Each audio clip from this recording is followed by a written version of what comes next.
The April 13th, 2023 meeting of the Corvallis School Board is called to order at 6:34 p.m. In the interest of public health and safety for all community members, especially for immunocompromised individuals and their families, the Corvallis School Board will continue to offer a virtual option for board member and district personnel participation. Additionally, public comment is available at some meetings, both in person and virtually. Information about how to provide public comment is available on the Corvallis School District website. The board agenda and packet, as well as the link to the district YouTube channel, are available on the school board page on the district website. Public meetings are live streamed on the district's YouTube channel, and a recording is posted to the same channel, typically the day after the meeting. Tonight we have Directors Alabdaba, Director Whitebear, myself, Director Finger McDonald, Director Tomini, and Director Adams present in person, and Directors Baker and Jones, are excused this evening. So the first item on our agenda this evening is a reading of resolution number 220302, a resolution for the recognition of Arab American Heritage Month. Corvallis School District 509J, Acknowledgements of Arab American Heritage Month, resolution number 220302. Whereas the Corvallis School District recognizes and pays tribute to the significant contributions made in our community by Arab Americans, which includes people with ancestry from North Africa to the Persian Gulf. And whereas the Corvallis School District affirms that students, families, staff, and community members should be valued for all aspects of their identities. And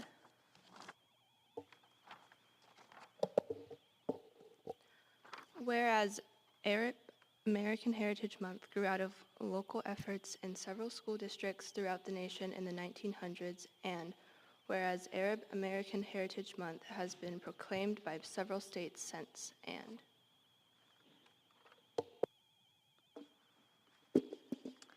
whereas Arab Americans are largely left out of academic discourse, and whereas Arab Americans have historically been and continue to be targeted by anti-Arab violence and actions of hate, and whereas the United States Department of State designated April as Arab American Heritage Month in 2001, and whereas Oregon proclaimed April as Arab American Heritage Month permanently in 2021, and whereas Arab American Heritage Month has yet to be proclaimed at the national level, and whereas Arab Americans have contributed to the history and collective future of Corvallis and Benton County, Oregon, and whereas Arab American History Month provides an opportunity to continue the district's growth in learning about the many contributions of Arab Americans to the nation, world, and local community, and whereas education is a necessary component for creating a more equitable and anti-racist community, nation, and world. And whereas the Corvallis School District has made a commitment to equity and anti-racism, and whereas the Corvallis School District has a responsibility to honor and respect the diverse histories of our community, and whereas the Corvallis School District believes each and every student must be celebrated and appreciated for the distinct and vibrant contributions made by sharing cultures, language, ideas, beliefs, and values within a school community. Therefore, let it be resolved by the Board of Education of the Corvallis School District does hereby proclaim April 2022, as well as each April annually, as Arab American Heritage Month in the district, and strongly encourages students, families, staff, and community members to join in existing local celebrations. And we encourage all schools in the district to help highlight this month in great appropriate ways, as well as highlight the contribution of all Arab American peoples to the local community, nation, and beyond, both historically and current times, adopted by the Board of Directors of School District number 509J in Corvallis of Benton and Lynn Counties, Oregon, at its regular meeting on the 17th day of March, 2022.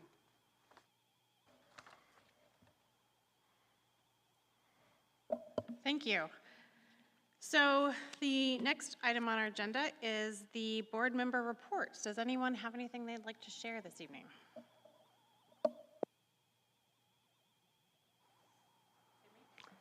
Yes, I was very fortunate to tour our Harding Center, our Harding building that houses our alternative programs, which is currently under construction. It's been a phenomenal experience to see the building being renovated. It is our oldest building in the district, reaching 100 years later this year. It's been really gratifying to see the progress, how the bond started back in 2018 and much more before that in terms of planning, and seeing the dedication of our staff and local contractors who made the building the way that it is evolving to be, accommodating for our students, better spaces for the construction program to build micro shelters, and for the urban farm to learn about how to be stewards of the land. Truly something that I'm excited about. The building is not ready yet. However, we are seeing it getting close to be in shape, and I was fortunate to share that journey with a few of my fellow board members here, and I wanted to report that.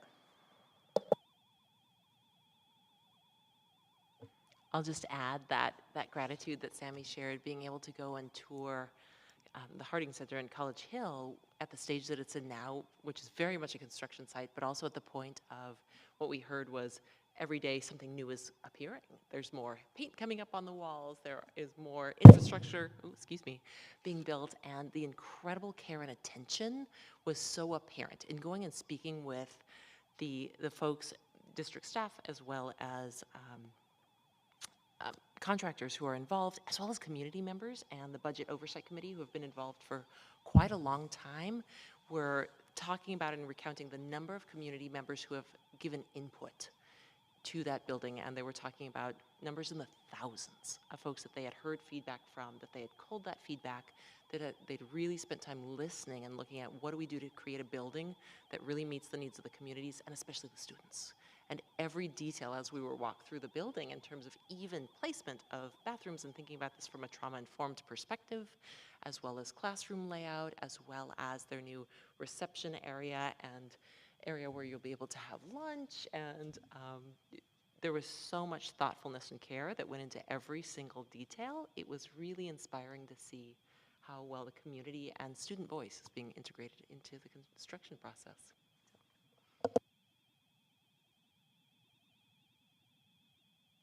No, I was lucky enough to attend that celebration and tour also, and my colleagues have covered the most important points. But it was a celebration and a tour, which felt really good that we're at the point where we're celebrating these buildings and the volunteers who've put in an awful lot of time helping us get here. So next on our agenda is the Oregon School Boards Association and National School Boards Association updates. Sammy, do you have anything to share? Share that I do not have a written report this time because I just came back from the National School Board Association conference from Orlando, meeting with our counterparts across the nation. We had the fortune to be very well represented in Oregon. Our first black president for Oregon School Board Association was recognized on the stage, Sonia McKenzie from Park Rose. And I was honored to be recognized as part of the NSBA School Board, NSBA Board of Directors representing the Pacific region, representing the western parts of our country. And there were so many lessons that I want to share, and I'll be sharing them in a following report. For that, I will choose a very few announcements and things that happened through that convention. Number one, the community building was my favorite part. We have been able to learn about what local board members from different parts of the country, all the way from the Virgin Islands to Alaska, really experiencing the changing dynamics of education, challenges with funding, community building. So that was very gratifying and very humbling to see the celebrations. Portland Public Schools was recognized with the Magna Award for their sustainability program, and they received the award, and Oregon was able to celebrate them, among other stories that you will see on your NSBA magazine that you may have received at your home. So happy to share those copies with you, and they're available online, which is one of the oldest printed journals in education in the country. Another thing I want to share is we had several keynote speakers. One of them was the creator of Siri, the app that ended up being bought by Steve Jobs for Apple. And he's the same person who also founded or co-founded Change.org, the largest platform for petitions and mobilizing people. And he spoke to school board members and education leaders across the country about the importance of paying attention to the development of artificial intelligence. He worked on it for decades, and now we're seeing it impacting every aspect of our life. And he touched on what does that mean for education, how we need to really embrace it, understand it, but also make sure we don't just react to it and be proactive. So I'll share some of those lessons from what I learned there. The last thing that I want to share was a great speaker. Her name is Jenna Bush Hager. She's one of twin daughters of George W. Bush and the former president. And she spoke about reading. She has a TV show about reading, I think at NBC. And one of the highlights of what she talked about so many good things. One of the highlights, she spoke strongly about the importance of embracing reading and supporting kids to learn and read whatever they want. And I felt that was really nonpartisan, bipartisan, unifying message that we should all celebrate, that reading should be celebrated, and our librarians should continue to be trusted, that they will lead our students to learn more about themselves and about the universe and their community in a culturally appropriate way. And in that vein, on behalf of NSBA, I would like to share this signed copy by Jenna Bush Hager and Barbara Pierce Bush. It's called Sisters First. It's a very heartwarming story. I enjoyed reading it.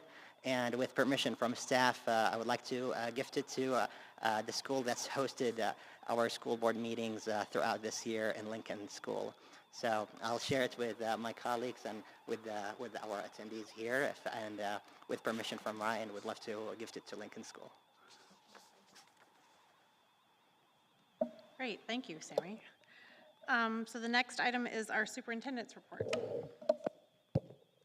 So I just wanted to highlight a couple of things that have come up recently that both I think are important for you to know, but also some upcoming opportunities.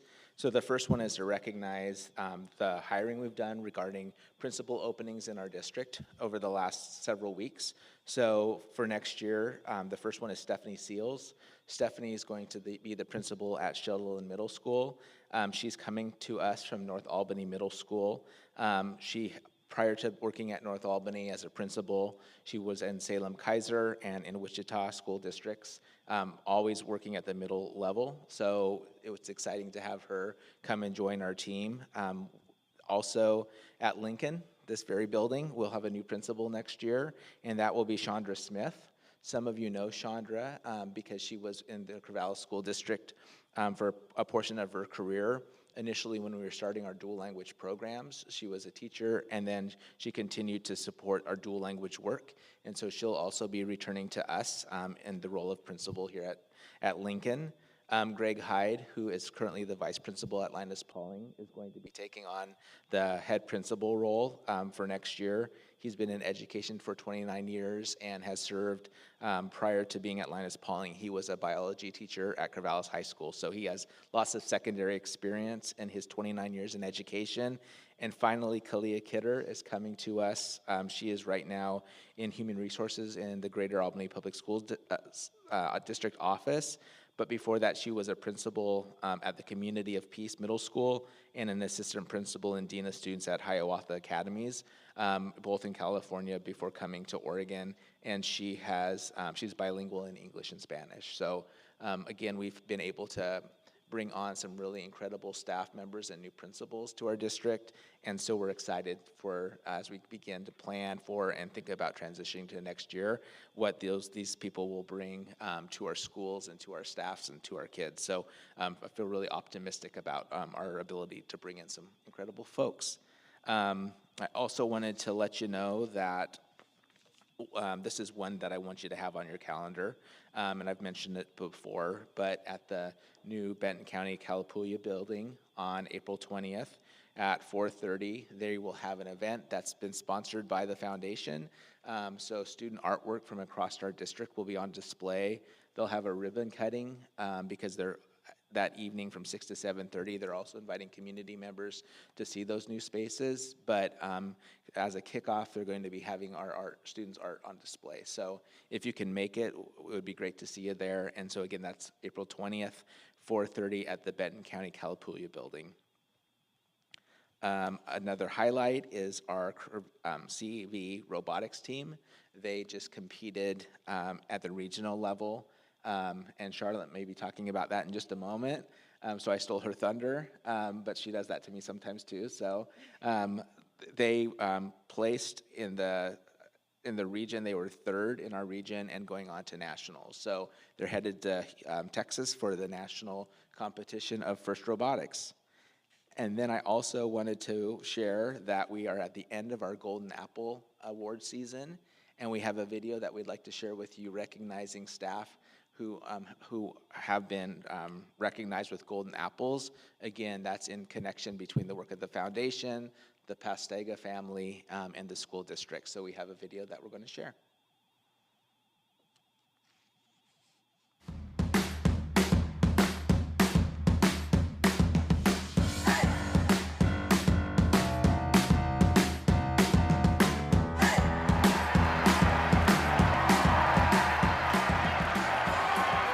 She gets to know students on a personal level and uses their strengths to maximize positive outcomes.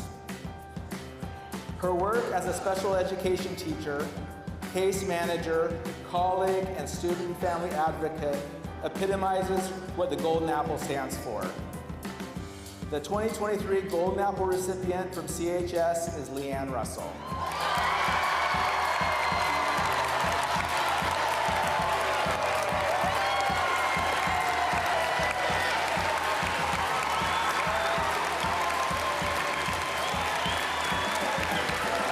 His calm, logical, and systemic approach to working with students is rare and much appreciated by all who work with him.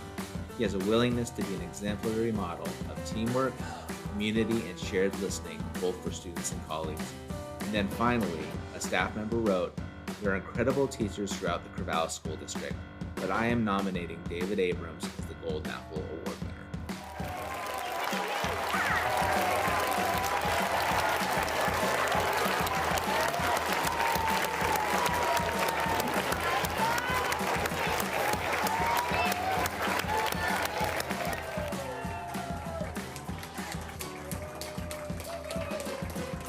All these people are here to recognize you and all the things that you do for children, and for being so student-centered. You continue to push and persevere for all kids, and we celebrate the things you've done to create an amazing theater department.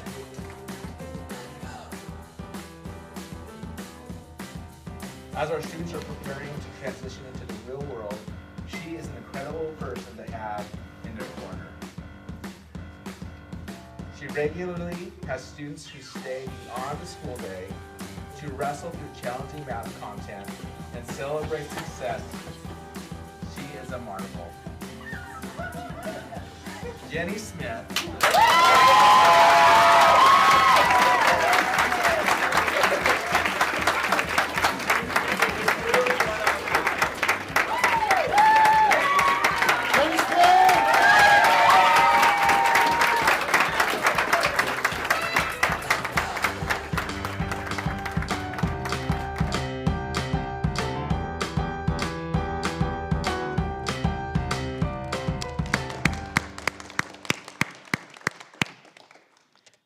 Again, being able to go and recognize incredible staff members and an incredible school district is just heartwarming.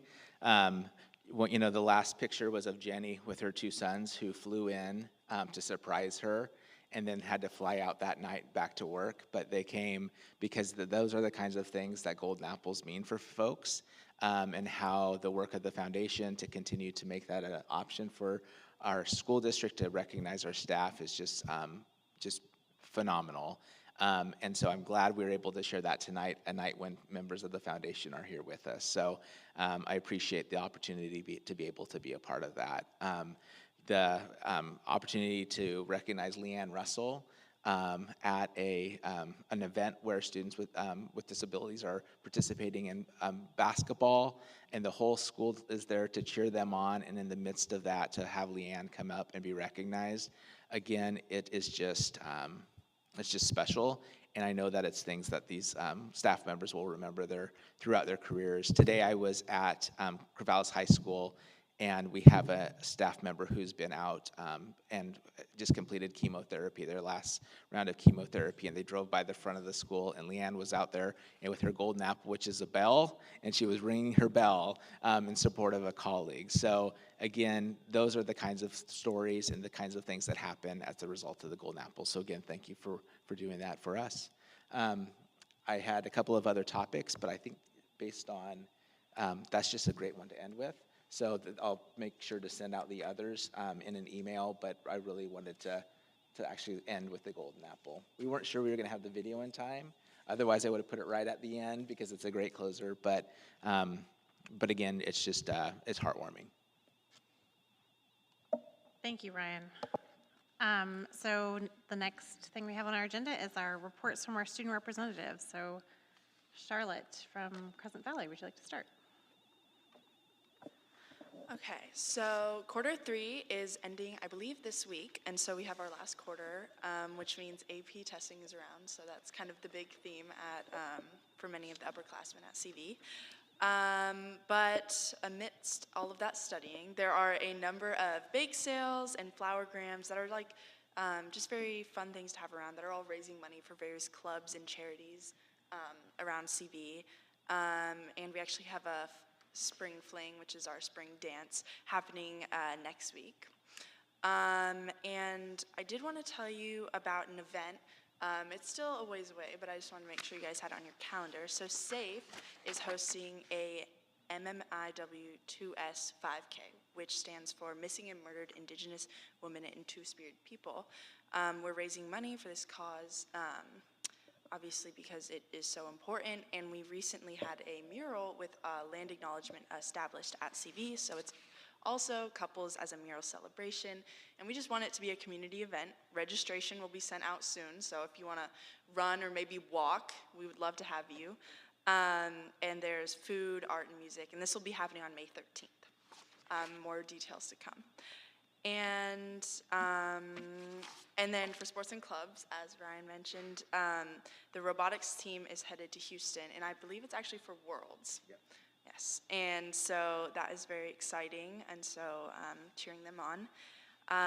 And then our combined orchestra team with CHS did very well, scoring a 89 out of 100, which for orchestra is insane. And so it was really cool that our combined orchestra did that at the Great Western Championship Festival. And I think a big theme that I heard from a lot of students at school, we're very thankful for the new schedule to come next year. Yeah, I believe I do too.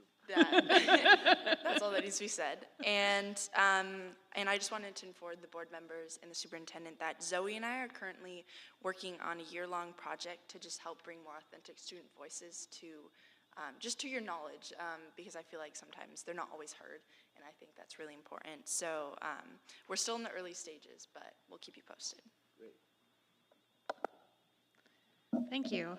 Celia from College Hill. To start off, I want to congratulate Lily Nordyke. Lily was selected as a winner in the category of students grades 9 through 12 for the Art Center's 24th annual student poetry contest. Her poetry is displayed with all the student submissions in Corin Woodman Gallery at the Art Center and will be available to see until April 15th.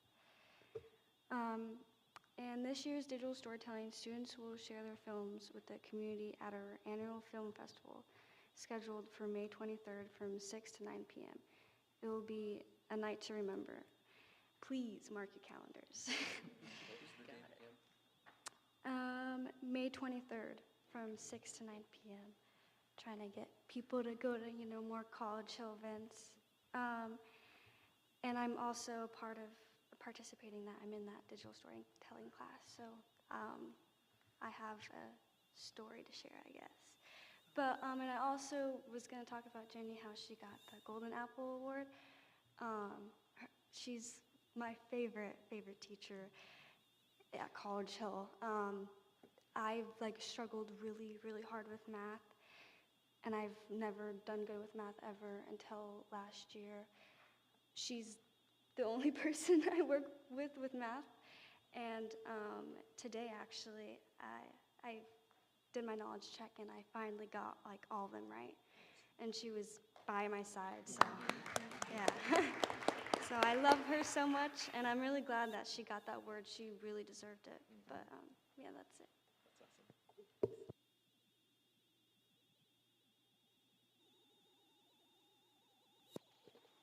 We want to thank the board members for showing up at the Unified Basketball game. We really loved your support there.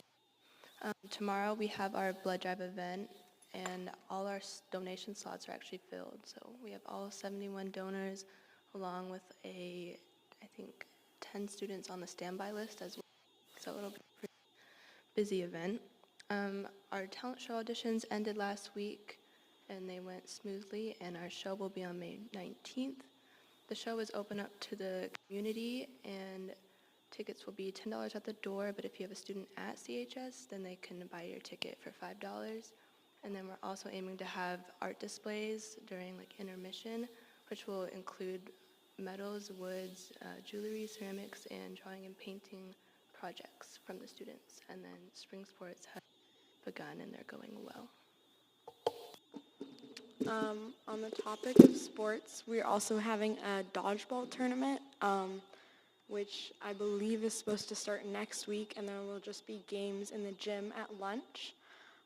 We also have our elections coming up for the future presidents and other officers of our student council, and I think those start in May and end May 16th. We chose to go with paper ballots, so it's more similar to how we would actually vote in real elections. And along with this, we have some amendments to our CHS Constitution. We're adding a new position that is our student representative to the board. And how it works is it's going to be a rising junior will fill that position, and they will work with the ASB presidents, which is also the title of Emily and I, to go to the board meetings, meet with their mentor on the board. And we're also wondering about our spirit, because we've noticed that spirit this year at all CHS events has been pretty low, and that's kind of expected since the pandemic. It's been very low, and one way that we're trying to attack that is by having another position that would be the social media manager, because during COVID we really just pushed the social media aspect of it, and we couldn't really focus on actual engagement from the students as much. And so we're trying to have that as a separate position, and then have the spirit commissioners who are actively, physically, verbally encouraging spirit, while we also have our social media managers and just media in general. Then there's also some concerns that have arisen about the cleanliness of the school, especially in the bathrooms. For example, someone had cut their hair in the bathroom and didn't clean it up, and so there was hair all over the bathroom floor and all over the sink. And then there was also some concerns about the youth truth survey that people recently took at school. And it was about the generalization on topics such as gender. And one student brought it up to me that they and a few of their other friends were concerned that you could only select one option for gender, and it wasn't a choice to select more than one.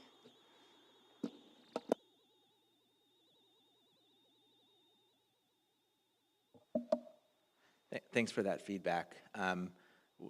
Youth Trip's the company that we've worked with sort of since they were kind of young and developing, and they've always taken our feedback really well. And one of the reasons why we went with that survey years ago was because it had more than 2 options for identification around gender, and I'm sure they'd be open to that feedback, so I'll make sure that they hear that, Lucy. Thank you. Yep, that's good feedback for me. And then also, I would encourage those of you in the room, even if you're not on the board, to come to that May 23rd digital storytelling at Corvallis High School from our students at College Hill. It's an event that I look forward to every year. Super powerful to hear student stories told through digital storytelling, and it is well worth the time to be there. So please put that on your calendar if you can. And finally, for board members in particular, May 11th is one more event. I'll send out an email with all the dates that we've talked about tonight because there's been quite a few. But Lincoln is having a multicultural festival at Corvallis High School on the 11th at 12:30. So we'd be able to save you some seats to come and attend and participate in that. So again, lots of great things going on as we move into this time of the year, and I'll make sure that you have the dates and information to be with us. Thank you all. Yeah, it does. We are getting quite busy as we come to the end of the year. So the next item on our agenda is public comment. So we will open the meeting now for public comment. The complete guidelines for public comment are available on the registration table at the back of the gym and on the board's website. I will share a few important points with you now. When it is your turn to speak, please come forward, have a seat, and state your name and direct your comments to the board. Speakers may offer objective criticism of district operations and programs, but the board will not hear complaints concerning individual district personnel. As a reminder, you'll have 3 minutes to make your comments. The yellow light here in front of us will light when you have 30 seconds left, and the red light will turn on when your time is up. Following your comments, the board will have 3 minutes to ask clarifying questions. Before you start your comments, please state your name for the record and state whether you reside within the district boundary. So who do we have first this evening?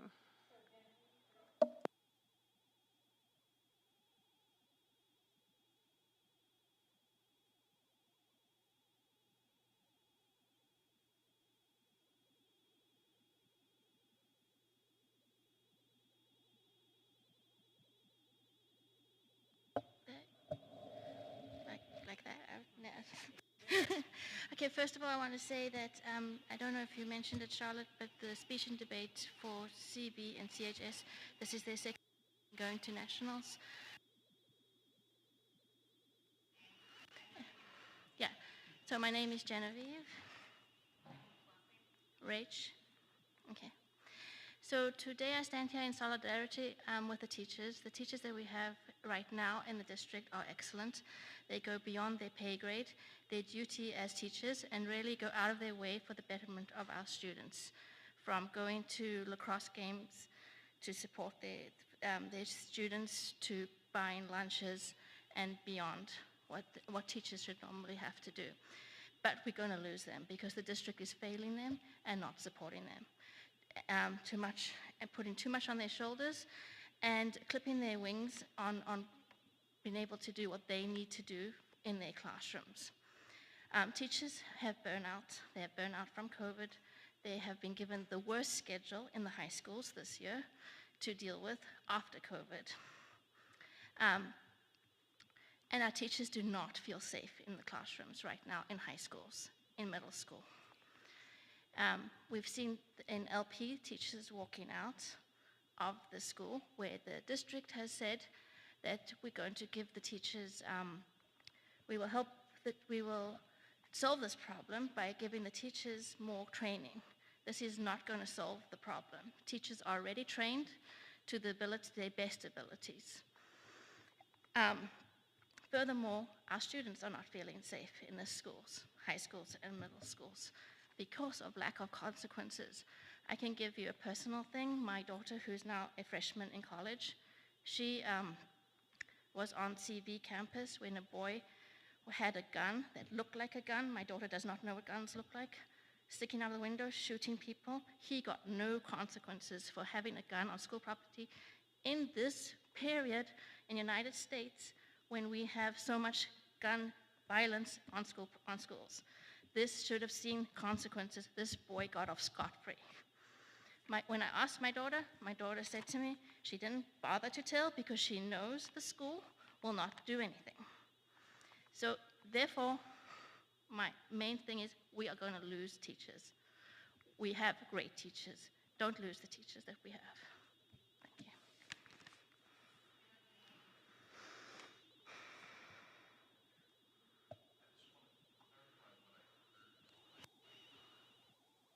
you. Is it? Good. No, I want to clarify what I just heard, and I know this is a complaint, but I hear you say that there was a student on campus with a gun shooting people. No. Okay. I was hoping I misunderstood. So there was a student, a boy, who had a gun that was probably paintball guns or something like that. Not an actual gun that actually kills people, but a gun that would look to someone who doesn't know about guns, like my daughter, would see it as a gun. And he was not shooting at them or like pulling a trigger, but pointing at them as they were walking past.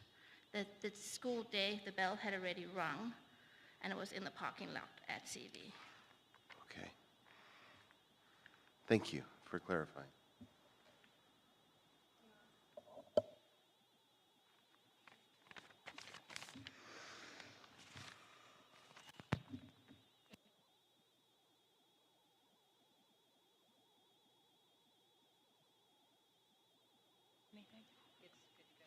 Oh, good. Okay.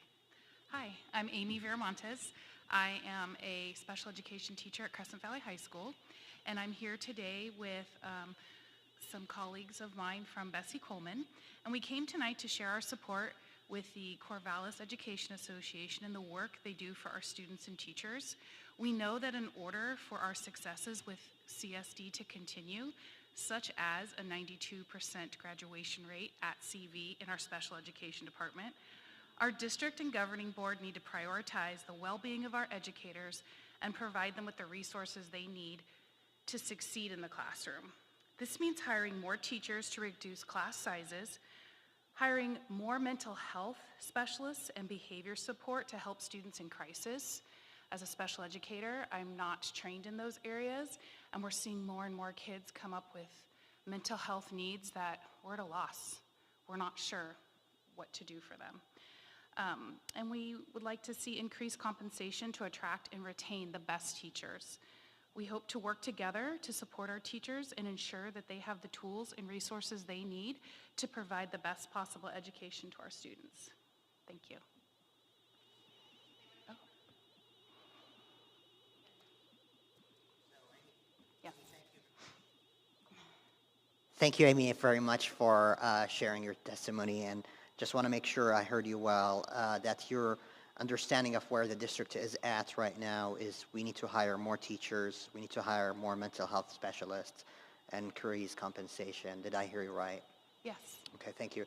And a follow-up question I have is, the legislator right now proposed, both the governor and the legislator side of the government are proposing a budget that, if it translates to Corvallis, that's going to be equivalent to reducing our full-time equivalency by 40. And I'm wondering, what's your thoughts about how should we navigate that dilemma? Reducing Yes. our FTE? And that's going to be within the certified staff, or is it with our classified support as well? So, unfortunately, I can't speak to that because that depends on how the budget will be presented by the end of the year. But if you see the whole sum that we will get from the state, they're saying they expect to continue business as usual.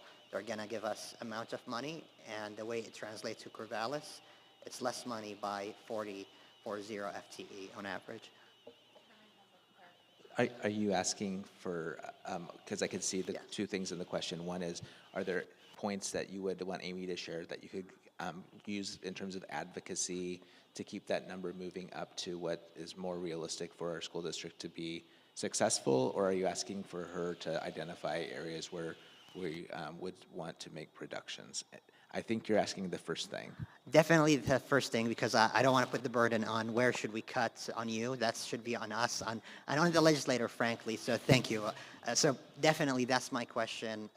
What should we tell the legislator, both you, the association, and school board members in the community? What should we tell them when you ask about those hirings, the need for them? I think we need to tell them that in order to keep moving forward for success for our future, we have to invest in kids. You know, if we could take stock options in our school districts like we do with Tesla, Apple, then I think that maybe we would see better turnout, right? Like people are, I see people leaving our profession in droves for a number of reasons, and it's really disheartening. And I think that in order for the legislature to see where we need that money, we should invite them to come into our schools, invite them to our programs. I'd love for them to cop a squat in my classroom for a day and see what comes in and out and what my staff works with. I could not do my job without my support staff, and what our other students see. There are times when I just shake my head, and I'll be real frank with you, I'm thankful that my kids went through school already. And this has been a problem since before COVID. So I would maybe try to join forces, and maybe we all go up as a team. We take a smattering of individuals from all the stakeholders, and we speak testimony to why we need increased funding or why we but where we're at. That would be my suggestion. Thank you very much. Appreciate it. That was very helpful. Thanks. Glad I could serve it.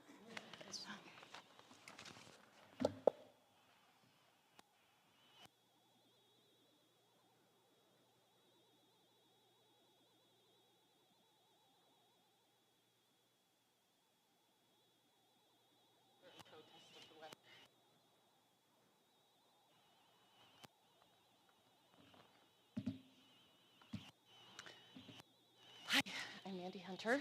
I am a teacher and a parent in the district. I work at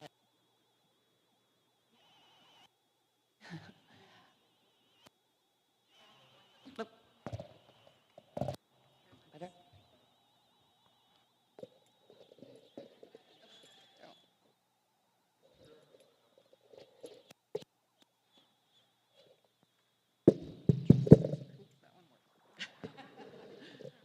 Okay, we'll try again. I have two children in the district, a high schooler also at CV and a middle schooler moving into the high school. So today's message is personal, and also I am a teacher. Tonight I'm sharing as a designee of our CEA president on behalf of many of our union members.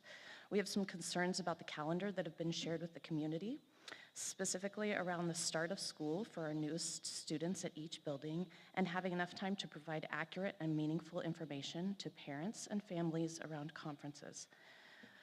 We have a meeting coming up with elementary school principals and are happy to share more specifics with them that they can hopefully pass on to the board. Gentle starts for kinders, which I was a part of and part of changing the program and how we have kinders enter school for the very first time. And ninth graders, who I have one of personally, who will need this day, and new students are gone. So those gentle starts being gone, they will start their very first day with all the other grades. The reasoning behind that switch has been parents that struggle to find daycare on Tuesdays for their non-kinder and ninth graders. Instead of putting pressure on the Boys and Girls Club to offer an option, reaching out to our local community partners for support, or figuring out how we could help those families carry the burden so that they can go to work, the decision was made to take it away completely from everyone. True equity work doesn't mean taking the option away from everyone. It means making it doable for everyone by figuring out what everyone needs. Instead, the burden, and I'll add again, will fall on the teachers to pull it off. We will be welcoming new students, many with trauma, during one of our very few prep days to get ready for all of the students. There are some new student orientation teacher leaders that are considering not continuing doing their work because of this extra burden, and they're concerned they won't be able to get ready for all the students to start in a successful way if they help with new student transition. Some of you may say, but we asked the teachers for feedback already. And many teachers feel like the feedback really is just a checkbox before a decision that had already been published, or was made and published. The other concern is around preparation time before conferences. Conferences are one of our only times to connect with all families about kiddos. The current schedule only allows... Oh, I'm so sorry. Thank you. Sure. Yeah, I certainly can follow through with that. I think the end point is basically approximately 90 seconds per student to get ready to communicate with their families for secondary teachers and DLI elementary school teachers, about 4 minutes per kid to get ready for parents, an overall picture of how their kids are doing. Yeah. No, it's okay. So I just wanted to clarify, at CV next year or CHS, we're not having like the freshman orientation day before? That is my understanding as the current calendar that's been just published into the public, but not yet approved. Okay, thank you. I just wasn't sure. Is that correct? I know there's still conversations underway about how to do that. So yeah, there's like was stated at the beginning, there's still conversations happening with principals, and so there's still work to resolve those questions that came up. And our hope is just that we'll be heard Yeah. with that message of how important it is. Yeah, thank you. Could you share what you were in the middle of reading when you got cut out, when your time, not when you got cut off, when the time ran out? Can you finish that little bit? One of our main concern is about the preparation time for those conferences, and conferences are one of the only times truly to connect with many of our parents, actually.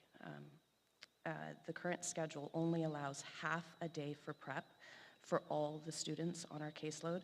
That means secondary teachers get approximately 90 seconds per student to get ready to communicate with their families, and DLI elementary school teachers get about 4 minutes per kid to give the parents an overall picture of how their kids are doing. Thank you. Thank you.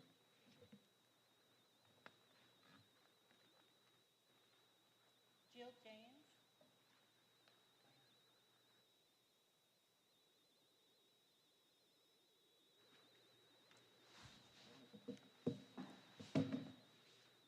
Hi, my name is Jill James. I am a parent of a student at CV and a teacher at Bessie Coleman.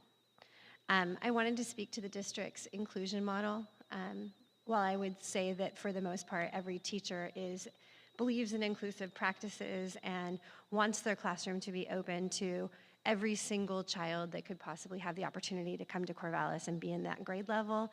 In the absence of additional support, it is an impossibility for both literally an impossibility to meet the needs of all of the kids that walk through our doors without additional help. And I understand, as you had stated earlier, that there's budgetary challenges within that. But I'm telling you, as a teacher of 30 years who has an immense bag of tricks, that with 27 students, many of whom are navigating trauma, many of whom are very far below grade level, many of whom are TAG, all of those challenges are an impossibility to address in a day, in a week, in a year, to have kids successfully navigate the content on grade level, much less the extra needs that they may have. As I hear about budget cuts, I can't help but think that that's not my problem, and I don't mean that in any sort of disrespectful way. My job is to teach the kids. And if I go home crying and unable to do my job because I don't have the support to teach content because differentiation is impossible without somebody watching and supporting my kids while I work with a small group, for example. Or I have a child who has significant trauma who needs maybe something akin to a one-on-one support staff person there to address their specific needs. I cannot do my job in the way that I would like to be able to. It's heartbreaking. I love being a teacher. My colleagues love being teachers, but we are burned out and exhausted and frustrated and tired. And Charlotte, I'm going to speak to something that you said a little while ago. You said that you really wanted to create a space where there could be like a more authentic communication between students and the board.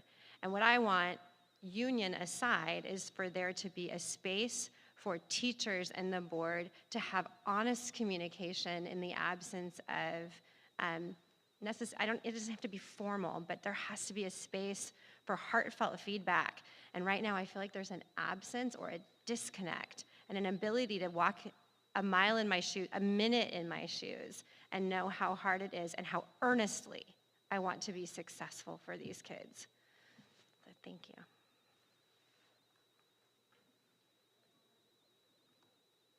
Thank you.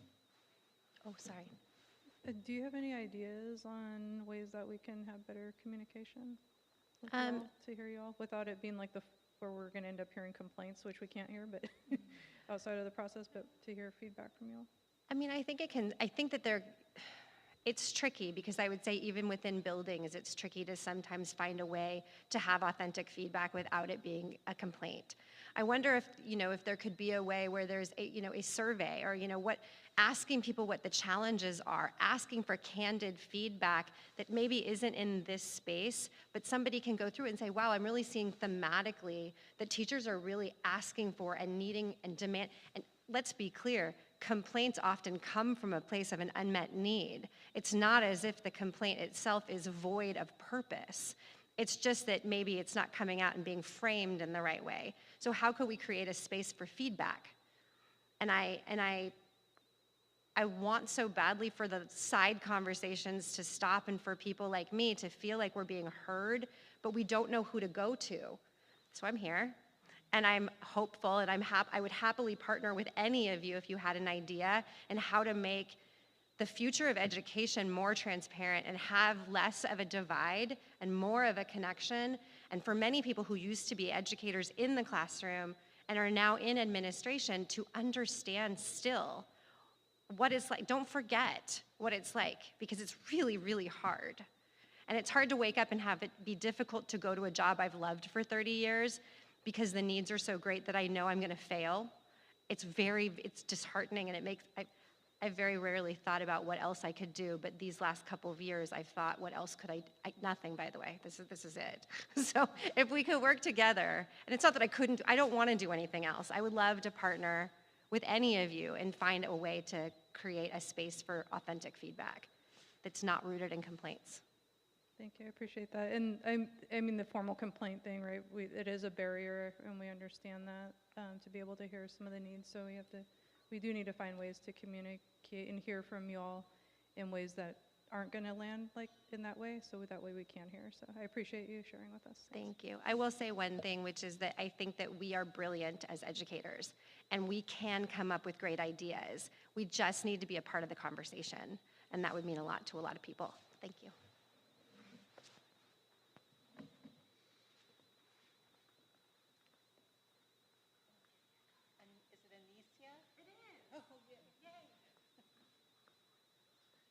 Got it right the first time. I'm Anicia Criscione. I'm a parent, I'm a teacher, and a community member. And I want to start by saying thank you to the high school students who are walking the walk, and I think it's amazing. And I want to thank all the board members, but especially the high school students, because you're doing the hard work and forging the future.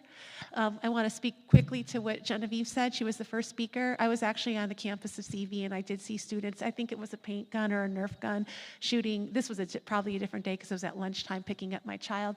My child was afraid for me to report it to the school because she was afraid there'd be retaliation. But that's not why I'm here. You can ask me questions about it later.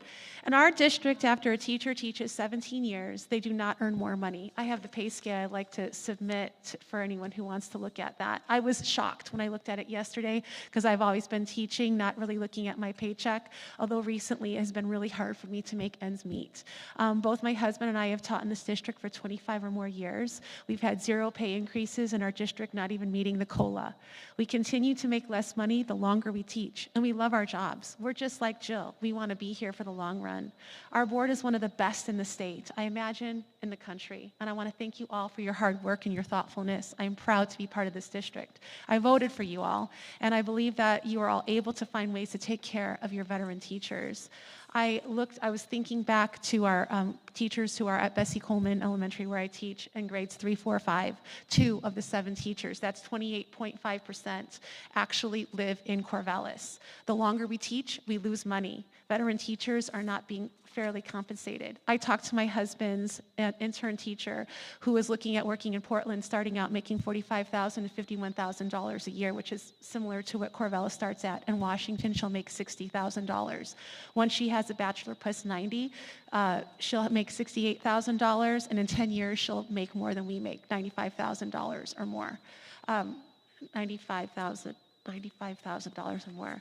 I have here from the city of Corvallis service billing fee adjustment. They raised my water sewer bill $20. They just flat out raised it $20.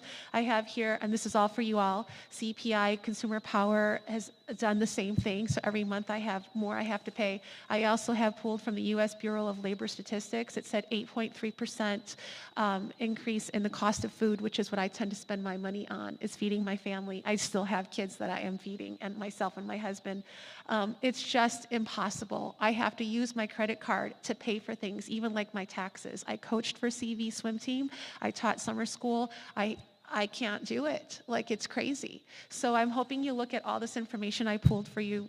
I don't want to just blabber on, but it's just seemingly harsh. And I know that we're talking about cuts, but I know that you're brilliant people, and I'm sure you'll find a way to make it work so that we feel valued, so we can keep doing the great stuff that we're doing.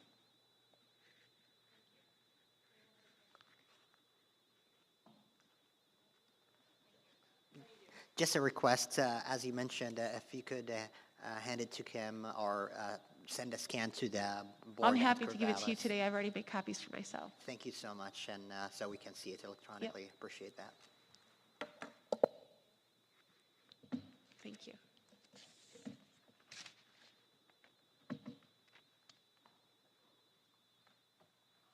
Thank you all so much for coming. I know you have better things to do usually on a Thursday night than come sit through a school board meeting, and I really do appreciate having parents and community members and teachers come and share their experiences with us. So thank you for taking the time to do that. And with that, the next item on our agenda is our bond update. For the sake of time, what I would suggest is if there's questions for Kim, we could have her come forward. Otherwise, if there aren't questions, I would like to move on so we can spend the time with the foundation, if that's okay with folks. And once again, being shocked by what a light refresh does to a school.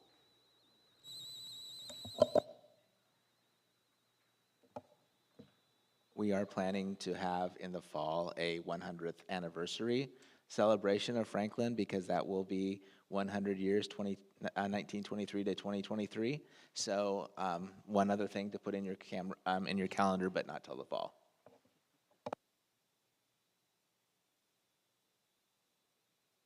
No questions for the bond. They just know what we want to read about in the report so well at this point that they answer all our questions that way. And if anybody watching or watching this later on wants to see, that information is all in the board packet that you can access through the website. So the next item on our agenda is our work session with the Public Schools Foundation. And that's all these people who've been sitting around the table for this meeting so far. So I'll hand it over to Angela, who is the new executive director of the foundation, to get us started. Well, I think, oh gosh, okay, yeah. I can move this over, get that? Thanks, Kim. First, it's lovely to be here today, the first time in this new position. The last time we were together in the fall, we spent a lot of time talking about the qualities we wanted in the new executive director. So I hope folks aren't disappointed to see tonight. No, I'm truly honored to be in this role, which I accepted 2 months ago, and very excited to partner with everyone here. And I think we want to just start with introductions, since most of the trustees here tonight were not at the fall meeting. So I'm Angela Hibbard, I'm the executive director, and I think maybe we just all go around and introduce ourselves. Good evening, my name is Kevin.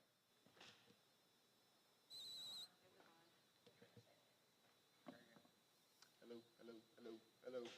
Good evening. Good evening, my name is Kevin Dougherty. I'm one of the trustees for the board.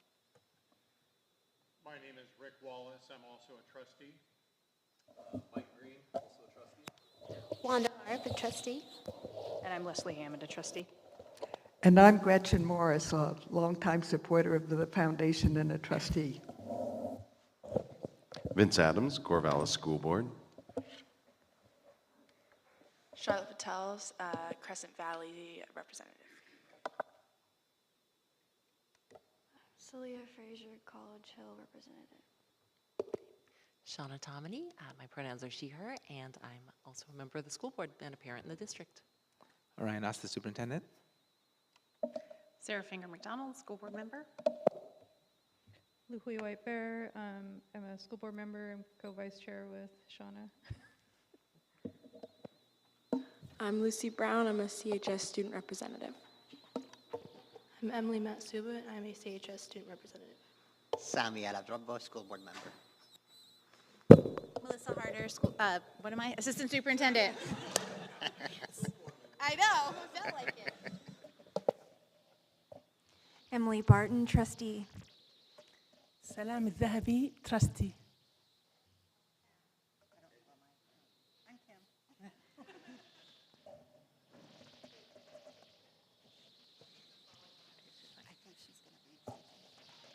I had a quick question technically. So I'm sharing my screen now on the Zoom.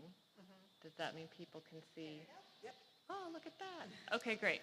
So I think you have the agenda. We wanted to just spend 10 minutes on a quick update on what our board's been up to since we last met.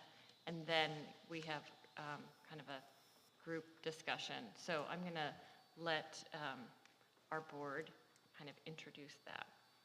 Absolutely. So since we last met, it has been our focus on ensuring that key CPSF initiatives continued while the executive director search was underway.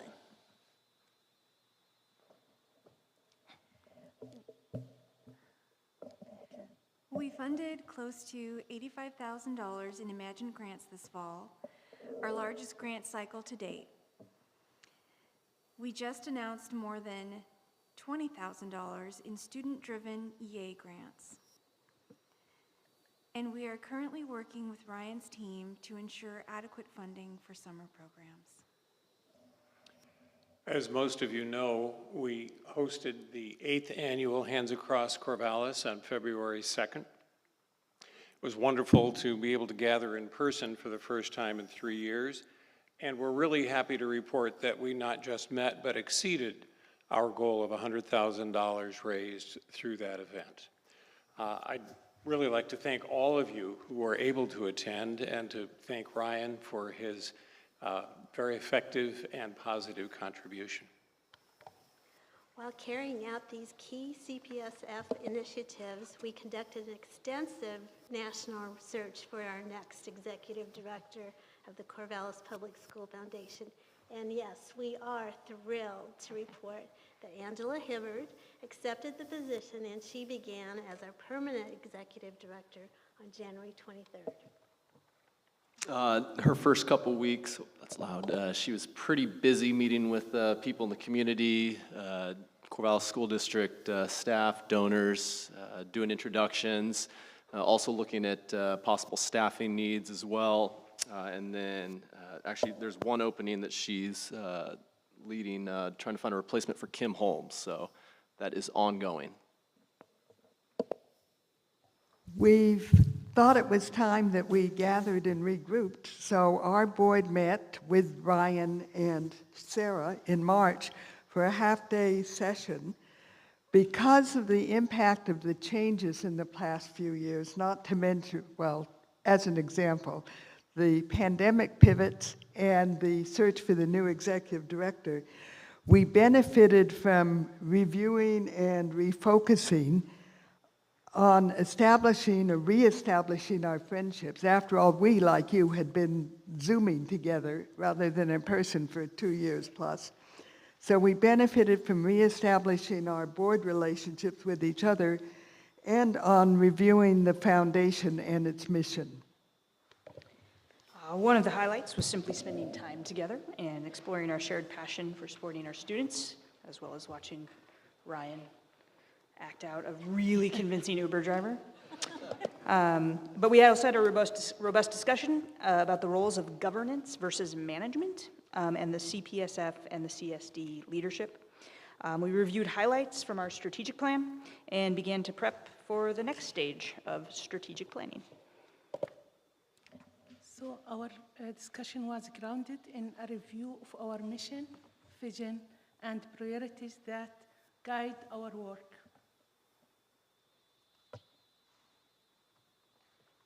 And Mike Sheets is not here tonight. This was his slide. I can never be as witty and charming as Mike Sheets, but I'm going to do my best.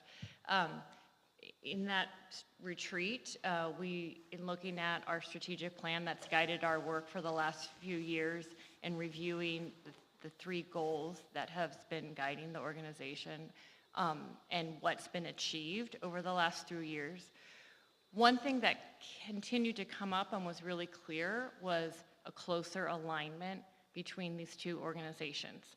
Things like the meeting tonight that we now have twice a year was not something that was happening several years ago. Having district leadership involvement in key initiatives on the part of the foundation, Ryan's attendance, regular attendance at our meeting, a number of things, and just really highlighted how these 2 organizations, the partnership has evolved and strengthened. And so that kind of leads to the next part of our session tonight. We really wanted to have a conversation around what are those behaviors and practices that both boards see that we feel benefit and ensure that type of partnership, regardless of who is in all these seats, whether it's Ryan or me or folks. What are those things that we want to ensure that these 2 organizations are doing? And the reason we want to hear this insight is because Ryan and I have a goal next year of really re-examining our memorandum of understanding between our 2 organizations. I think everybody has copies of the MOU. It's been in place. I mean, we're kind of like anthropologists, sort of digging through history, but it's been in place since 2015, and my understanding was that it was originally established when the CPSF ED went from being a district paid staff person to being a foundation staff person. And, it has some general guidance for some operational support, facility support, responsibilities of the foundation, but it's a fairly simple contract that we've been renewing every 2 years. In 2019, there was an increase in the contribution to operational support, but other than that, it's pretty much been the same. And so what our goal is that beginning working next year, we could revise this so that it reflects more of our working agreement. And what are those things that we want to codify, to ensure that these 2 organizations are working together, again, so that whomever is in these seats, there's work that we know is going to ensure the partnership. And so that was what we were hoping today, was to just get that kind of insight from the two boards of what are those practices and behaviors and things that have strengthened the partnership that we want to make sure are somehow reflected when we review the MOU next year. And I want to invite Ryan to give input because I know he's got a lot to add to this too. Yeah, so again, tonight, can you the questions on it? We just lost it. There we go. So what we wanted to spend a little bit of time tonight thinking about is not just the history of the MOU and the current agreement, but also thinking about how this can easily stay a contract. But what I've seen in our conversations and in our discussion is there's much more that we do collectively now beyond just these are the set criteria of a contract. And so what we wanted to spend some time thinking about is what are those things, or how are we working together now as this relationship has continued to grow and evolve that's beyond what we have here. Because as we continue to work on this MOU in the future, we want to be able to also be thinking about the other aspects of the relationship that are working well. So as an example, would we add something about that the two boards would meet twice annually at a board meeting to do joint work? None of that is in here, but that has become our standard practice. And so how do we make sure that this is not just a contract, but it's also aspirational? These are the things we want to work on together. And we felt like having the conversation tonight would be valuable because that will help us as we're working together on the contract moving forward, that we're thinking about those other aspects of our relationship and the work we do together. So that way, this is a document that really depicts how that relationship looks. So we made sure that everybody had a copy in front of them. And then we wanted everyone not to get stuck in the weeds by just reading a contract. Some of us enjoy the detail, but to think about, with these bullets that we have in front of us, do they represent our collective work? If not, what are those other areas that we need to make sure we're talking about and thinking about? And so we felt like that would be a valuable opportunity for us to do that alongside one another. Anything you'd want to add to that, Angela? Nope. Yeah. So sometimes we've broken up into smaller groups. Other times we've stayed together. We thought tonight it would be best if we stayed together.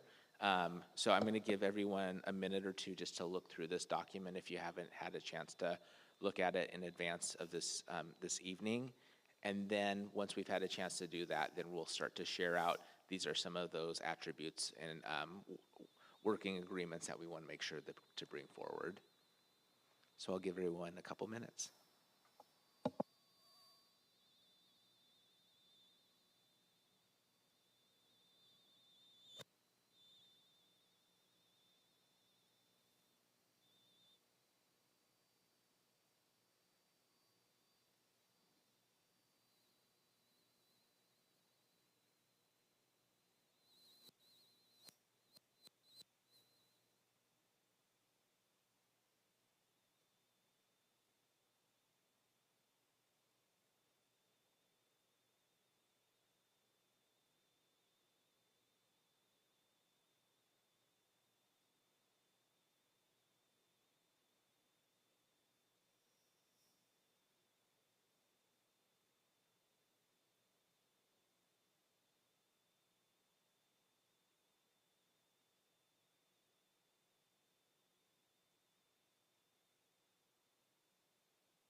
So I think this would be a time to open it up, knowing that folks had a chance to look at some of the details here, and for us to talk about, are there things that are not included in this that we would want to include? Again, thinking about new members to each board, new executive directors, new superintendents.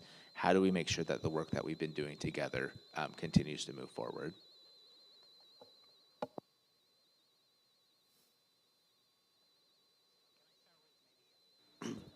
Can I start with maybe a little bit some high-level reflection on the value of the MOU, and then I'll draw on what I read from the MOU and what things we could add. Is that a good time for it?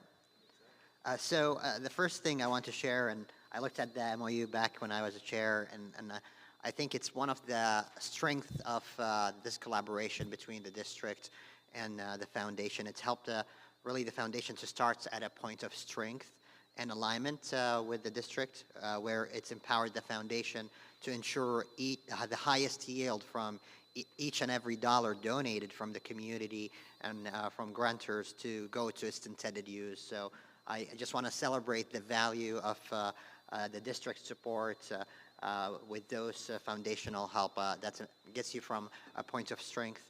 And also the foundation ability has shown track record of financially and programmatically successful capacity that compared to other communities that might be a larger school size and also a school district size and even higher income, we're doing really phenomenal and much better than other places in how the foundation is helping the school districts and the kids.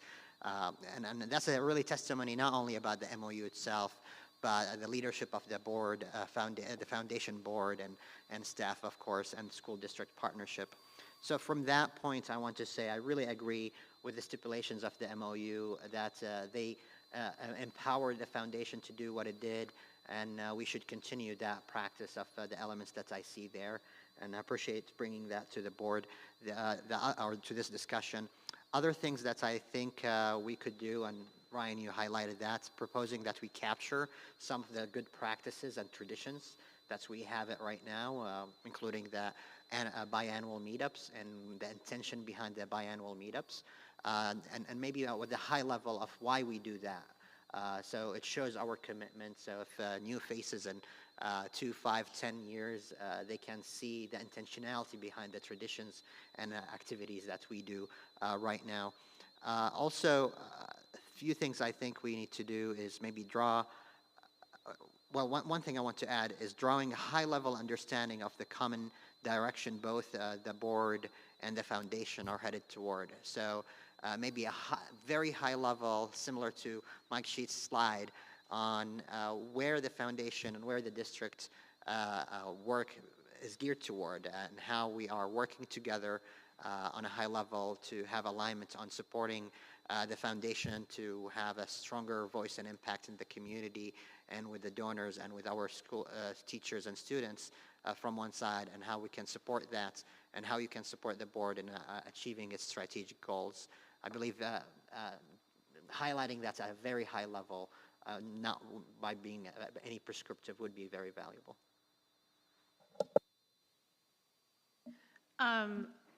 So I think the work that has been done to bring the two boards into alignment so that we're working together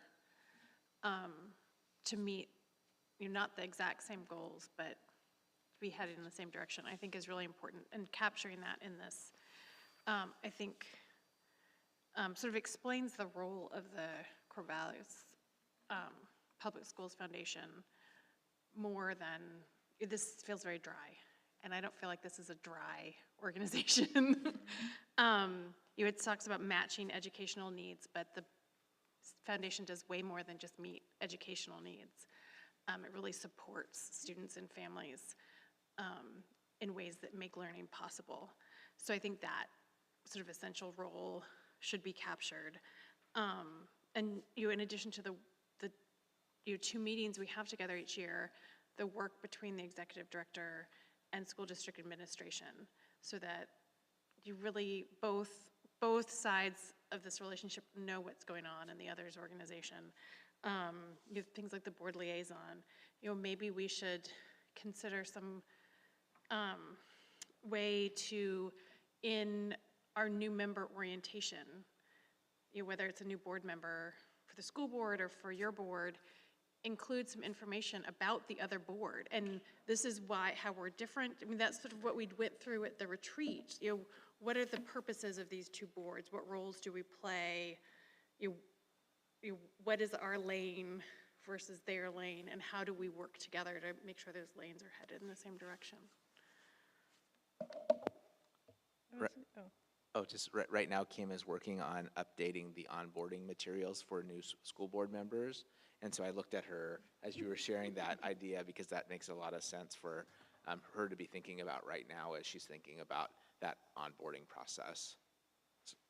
I was just going to say that there's nothing really reflected in here that says anything about the boards working together, right, at all. And so that'd be nice to see in there. And it seems very much about, it feels leaning towards the district doesn't help do things for the foundation, but doesn't like reflect the other way, if that makes sense. Like, for example, like the responsibility of hiring supervision is all for the foundation, but it doesn't say anything about the foundation not having influence on like the district staff, if that makes sense. So it's like very lean towards like the district isn't influenced by, or I'm saying that backwards, sorry. I'm still getting back into the track of being in long meetings again. But does that make sense what I'm saying? Yeah. Okay, cool. I won't keep rambling trying to explain it. Can I say it feels one-sided? Yeah, it feels when I read it, I was like, okay, it's all about like what you all are responsible for, and it doesn't really feel like it reflects the other way that much, as far as some of the operational stuff. And I'm wondering how much of that is can be a little bit more condensed into something like operational, instead of every detail of like hiring and all of that kind of stuff. And there was some other stuff in there too. But I think those were the two things that stood out to me. Yeah. Do you mind just, is it one you can hold? Okay. How about from the members of the foundation, are there things that you all have also seen in practice that were not represented?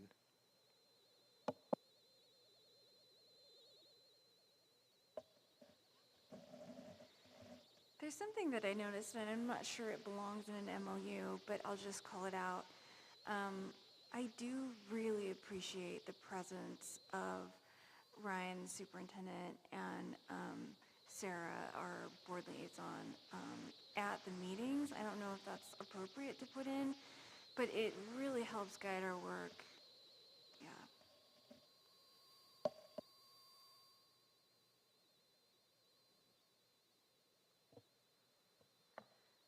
I was just going to say, I think that's exactly the kind of thing that we want to be thinking about. How do we codify those things? Like, is there,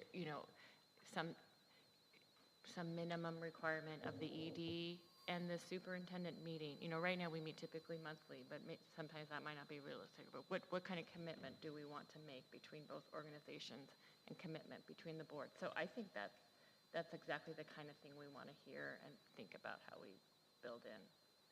Thanks.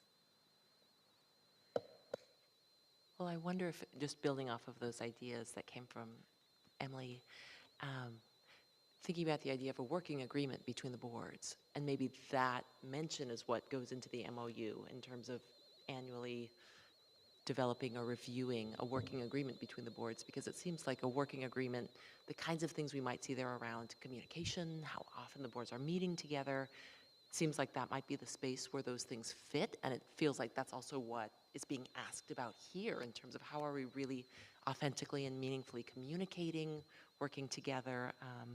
The kinds of things that were coming up for me as I was thinking about behaviors and practices that really help facilitate the incredible collaboration that's happening between these boards, to me sort of speaks to that in terms of how each year are we engaging really meaningfully student voice or educator voice in thinking about the next year of grants that are coming up, or other thoughts from the district. So I'm wondering if something like that might make sense of, in the MOU, putting mention of developing and maintaining a working agreement that then is revisited each year where some of those practices come out. So I've really appreciated this conversation. As you know, when we sat down, Gretchen and I were expressing our appreciation for this relationship that has grown. And as I look at this agreement, I really appreciate that there's nothing here to fix. It just doesn't quite fit anymore. And so as we're thinking about this, and as I've been listening, in my head, I see this kind of organizing into really 3 tiers. One is strategic, at the strategic level, and that's kind of the rhythmic process that we've cultivated where the boards meet together. And for the school board, we have at the top of our year, which is in August, we start at the beginning of the fiscal year, and before the school year starts, we always go back to our strategic roots. And this year, I'm sure that, you know, this board will be doing strategic planning. I think the foundation board needs to be alongside the school board at that time. That's an important time for the school board, and I think it's an important time for the foundation board. And then having another check-in at the bottom of the year, January, right after the holidays, makes a lot of sense. That's a good time for the foundation to be checking in. It's just before you guys go out and make an ask. It's a great way to tee up that season for you folks.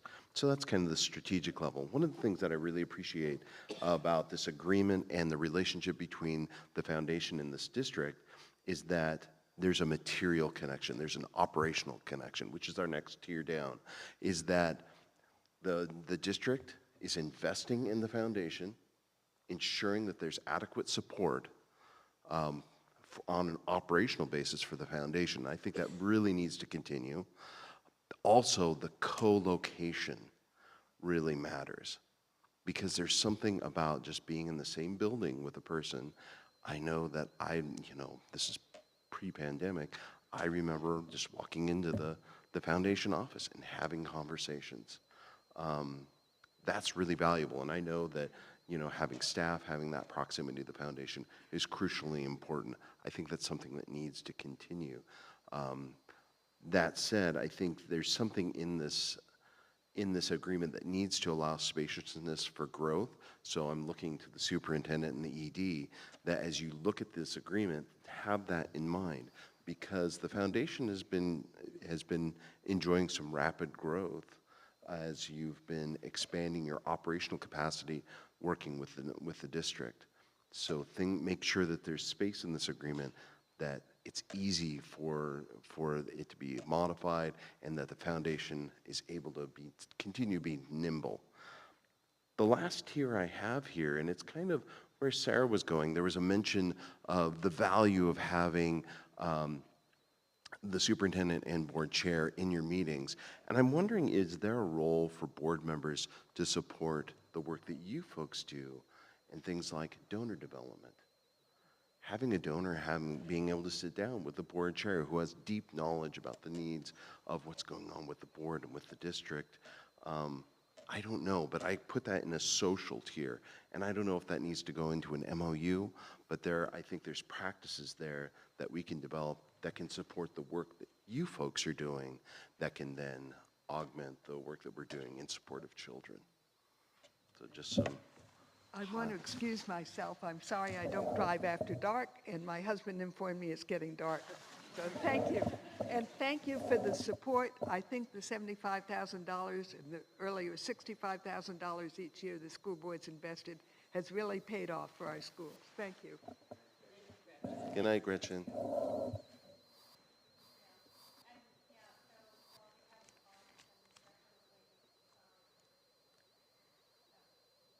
While we have a pause and Gretchen is leaving, students, if you need to go home for the evening and take care of your other responsibilities, you may do that.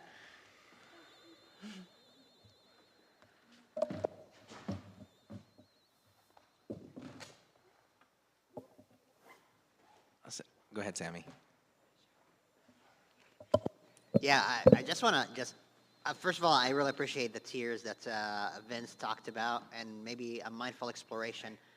Does it need to be in the MOU or not? I think that's a really good point.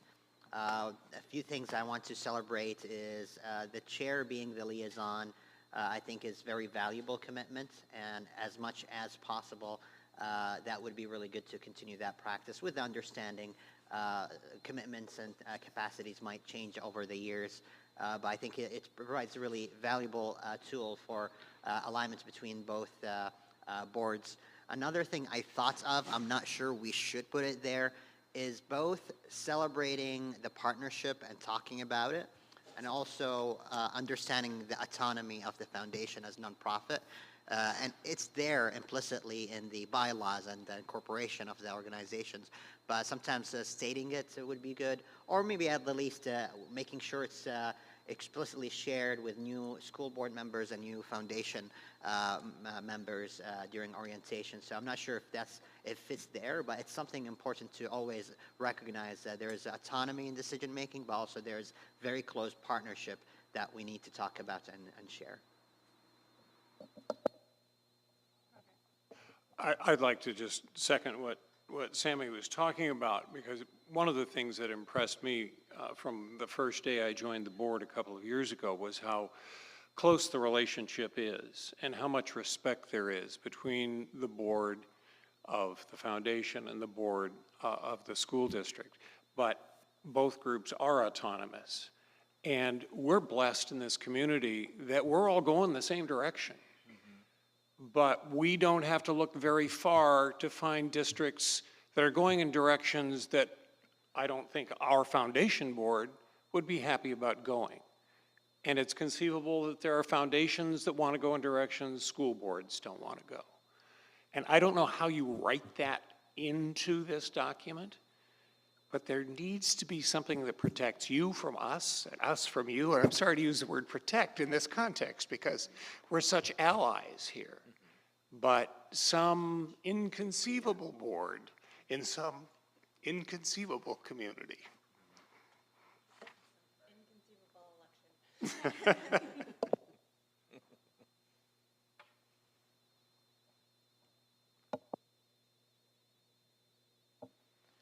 Well, thank you. I want to make sure that if there's anything else that someone wants to share, that we hear that.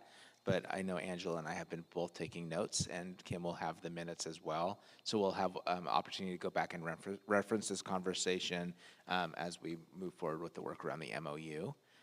So are there any other thoughts that people want to share before we begin our transition to the next area of the agenda? Sure, just a quick one. Yeah.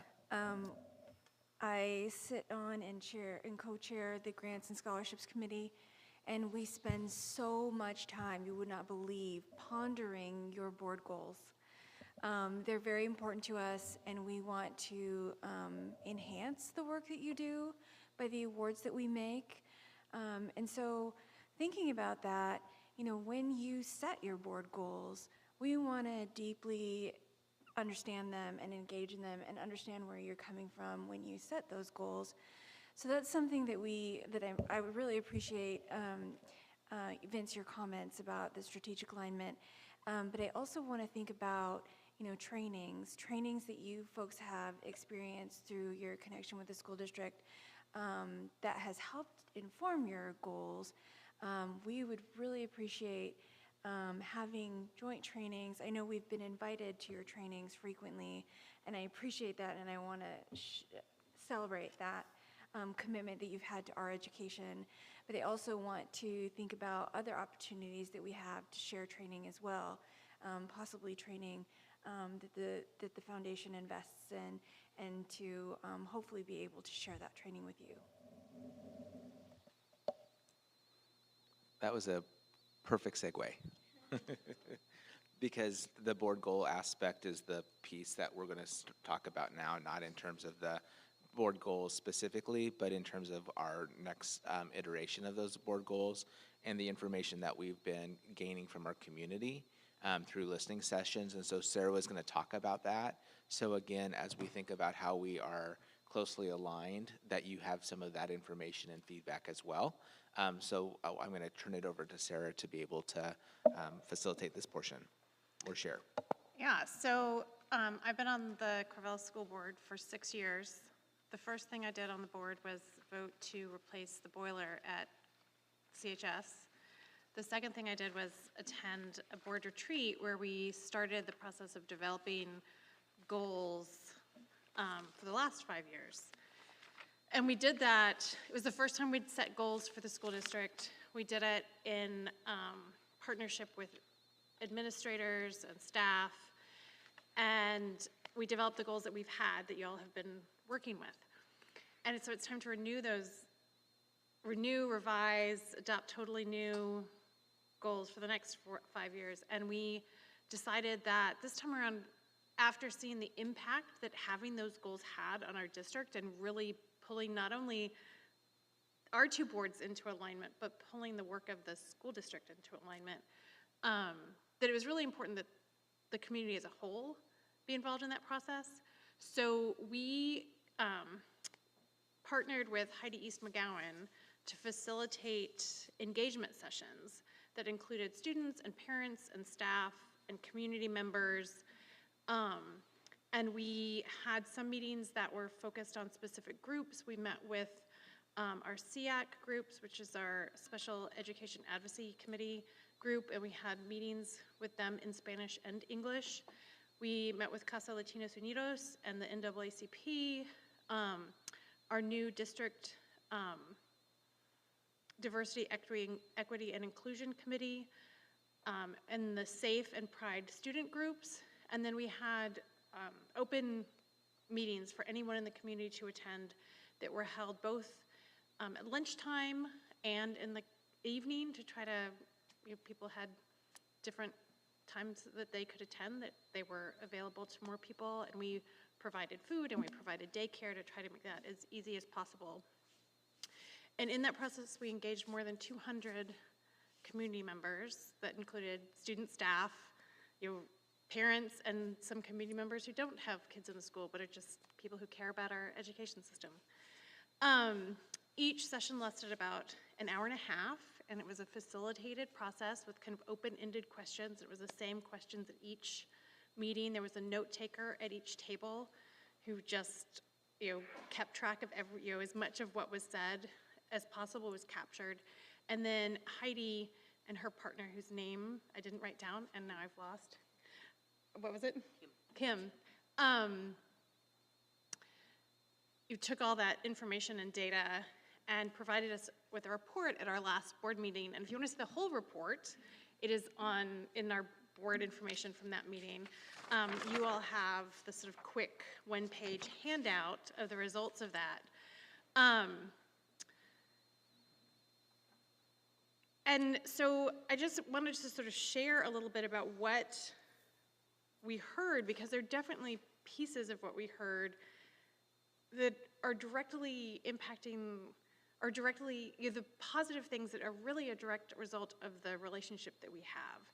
And maybe we see some holes that the school district may not be able to fill, but maybe it's something that as you all develop strategic planning, you'll see some things that are pieces that maybe you want to pick up and think about, because there was just a lot of information in that. So they were sort of started with some broad questions about the strengths of our community and our school district. And we heard a lot of people saying, we love that you're doing these listening sessions. Your community engagement was really a positive, that they felt really heard there.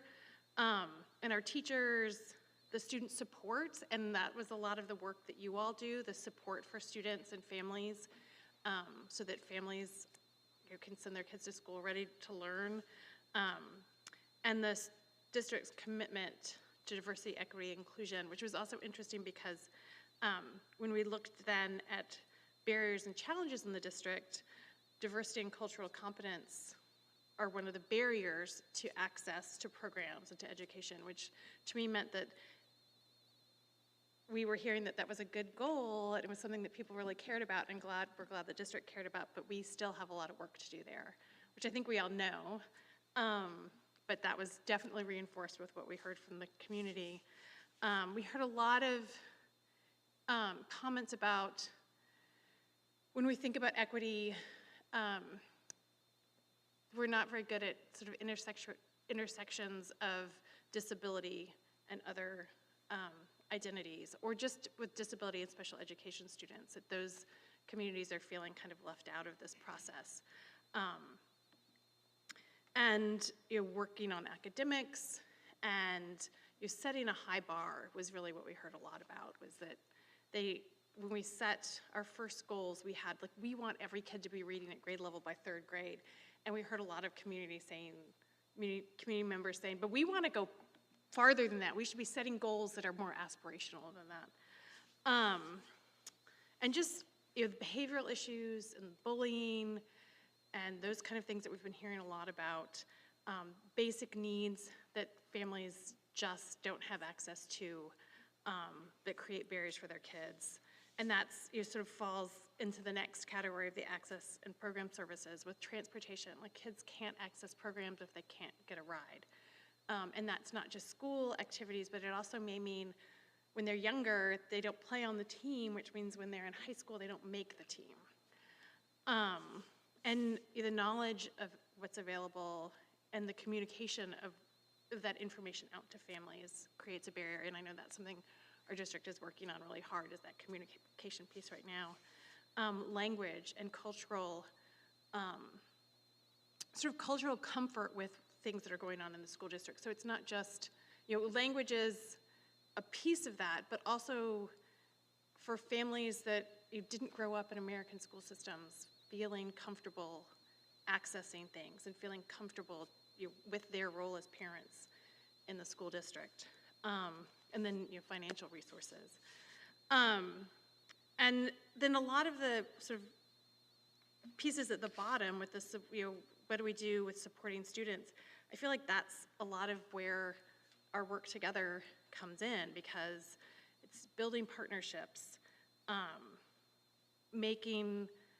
there's some of these pieces that are the transitions, like the help you've given with some of the opportunities for kindergartners to come in early so that they're ready to go. But then you're taking that out to, like, what do the transitions look like for our special education students who may not be on a path that a typical high school student would be on, but may need a different kind of transition. So there's a lot there, and I could keep talking about all these results. I have them all written down, but I feel like what would be more valuable is if we sort of had a discussion about,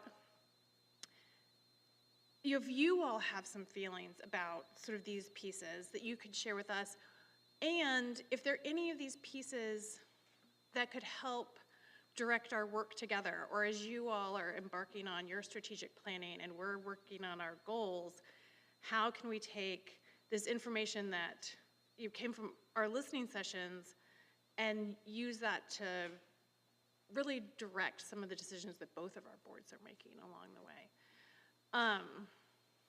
So,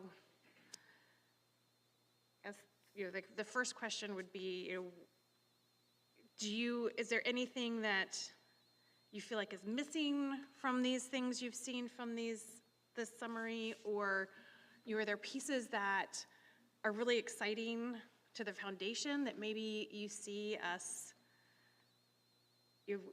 being a piece of our partnership?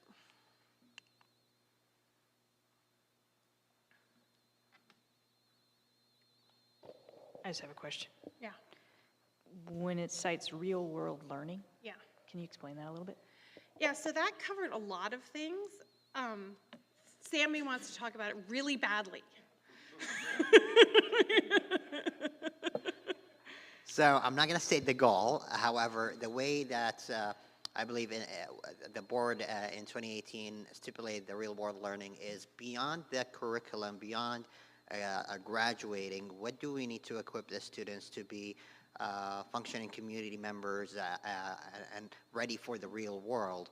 And we captured that through strategies that include the biliteracy, measured by the biliteracy, seal of biliteracy, also by CTE, career and technical education opportunities, are they getting involved in those opportunities so they have a practical skills throughout the career and technical spectrum, from all the way from the arts to construction to programming to nursing and etc. And we measure that through how many are concentrators and how many of them are participants based on number of credit. Did I forget any other strategy? Civic engagement, I believe, in my understanding, is within the spirit of the real world learning. Are they participating in issues related to their community, school community, or larger community, or even the world community? That's something that is the intention behind it. So it goes line in line with a student's achievement, that they're learning beyond the curriculum and they're ready to battle the challenges of the world. The clarification, or my recollection, is that we were looking for education that would be immediate, relevant, and transferable into life. And a lot of the sort of community input we got around that goal was, what do you mean? But then also, they were talking about really practical things, like classes on how to balance your checkbook. And those, like, so they were thinking, like, sort of the boots on the ground, what do you need to, like, manage your life when you leave your, the house of whoever your caregiver is as you graduate from high school. So that was kind of an interesting twist on that.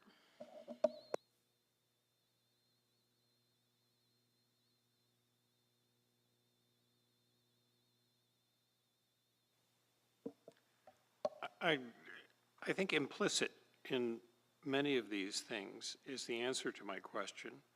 But I think it's interesting that we don't say anything in here about family or parents. Those words don't appear on this page, other than who you talked to at the beginning.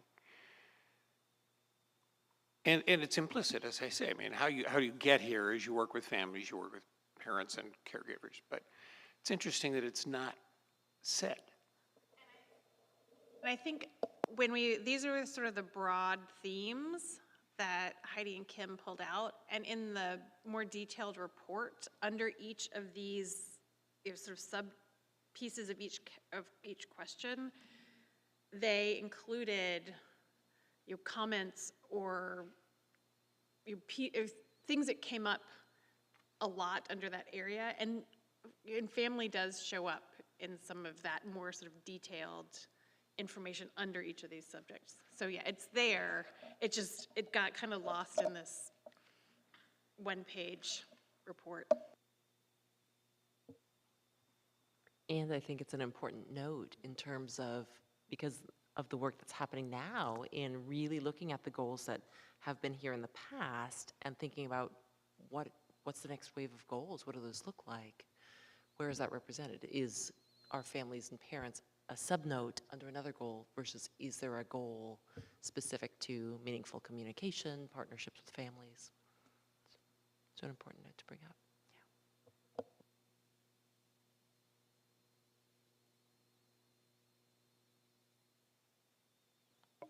I guess I was surprised that there's nothing about there with funding at all, like that the barriers that creates.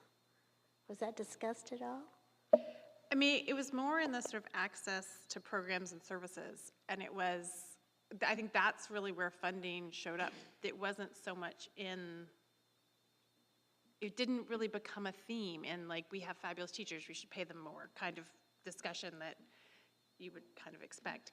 But it was in the kids don't have access to things because families don't have funding, rather than the school district doesn't have funding. And it would be great if the school district could provide those kind of fees. Yeah, but that's an interesting piece that didn't really, in my memory, come up much at all.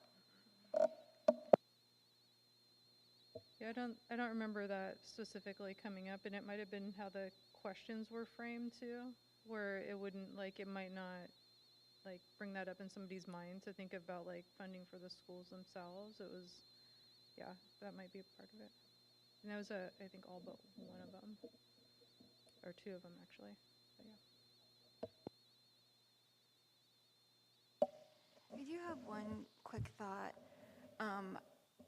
I know it's really easy to think about how difficult this moment is and to get, you know, down in there and think about the individual kids that are struggling, the individual teachers that are struggling, and I think as a community we're kind of all struggling. And to think about this moment as kind of a time of transition, and to think about, you know, how the studies show that when we go through traumas, there's that, I don't even remember what it's called, like post-traumatic growth or something like that. And how do we capture those learnings in this next phase? You know, we're right here, you know, we're doing this post-traumatic growth right here, where we're making these meetings accessible to people.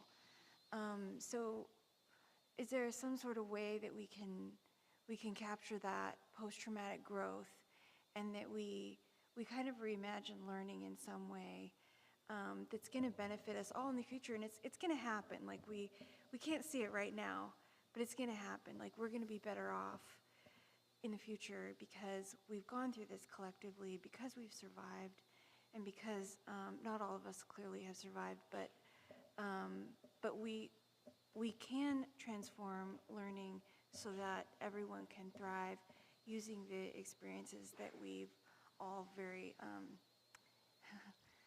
we've gone through together. Yeah.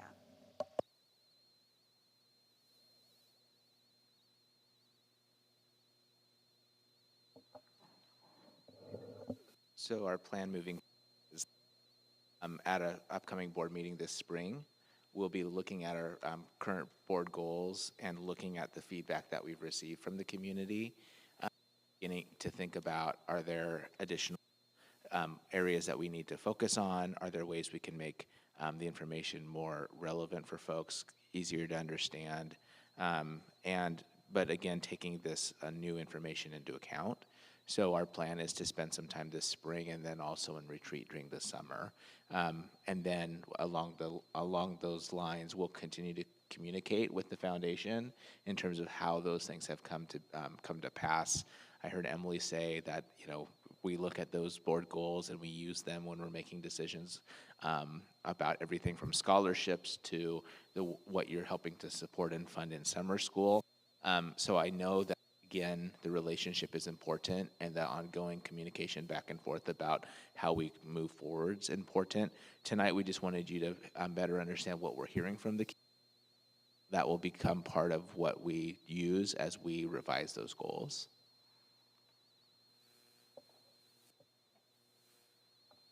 I just want to elevate what Emily shared. I think it's something very valuable throughout the breakfast and when the foundation share about the investments into the grants or programs.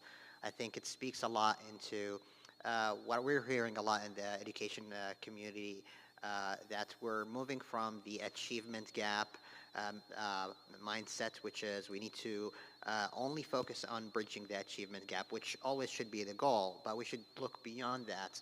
In a system with scarce resources and post collective trauma, it is the opportunity gap. So we need to make sure everybody has an opportunity to grow, no matter where they are and their well-being, health, academic, etc. And also invest more resources to provide more opportunities for those who have been lacking opportunities in the past or who have been impacted most by different crises that we've been navigating. So really appreciate, Emily, what you said there, and I think it's highlights where the foundation excels very well is in highlighting those huge opportunity gaps and investing where the need is needed and where the problem is needed to be addressed most. So really appreciate you saying that, and I think we need to maybe learn from it and how we develop our goals.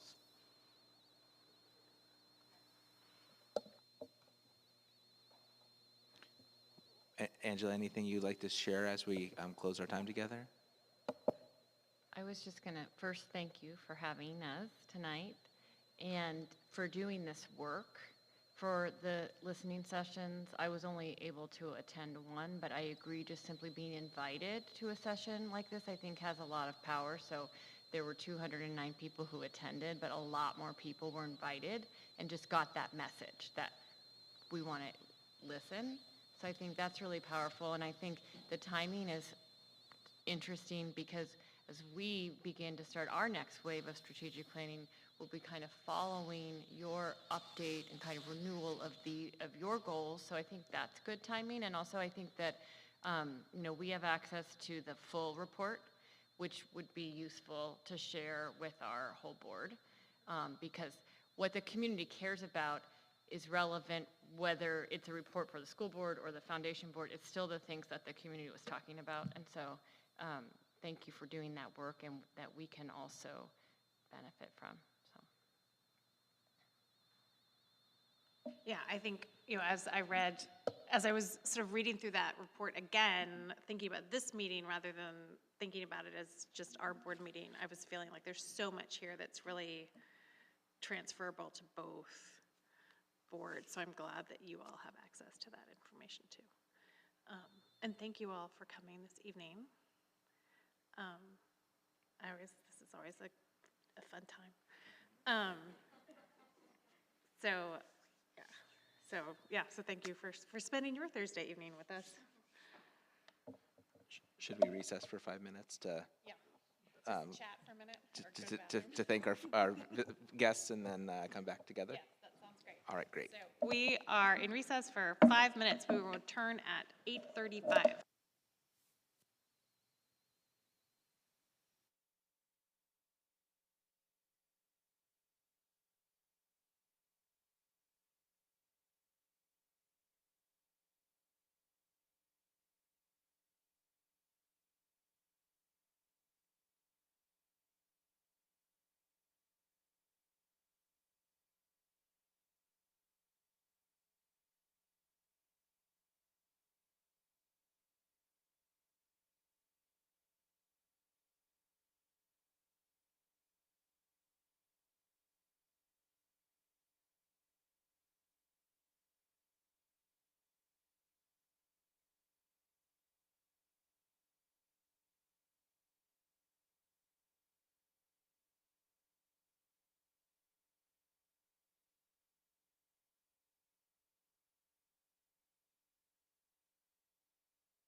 The board is back in session, and the next item on our agenda is adoption of a new high school world language curriculum. Yes, yes, and can you hear me okay? Yeah. All right, and I just wanted to thank everybody. This is just a wonderful opportunity to be with all of you tonight, and I promise I won't take an hour like I normally do. I love being with you.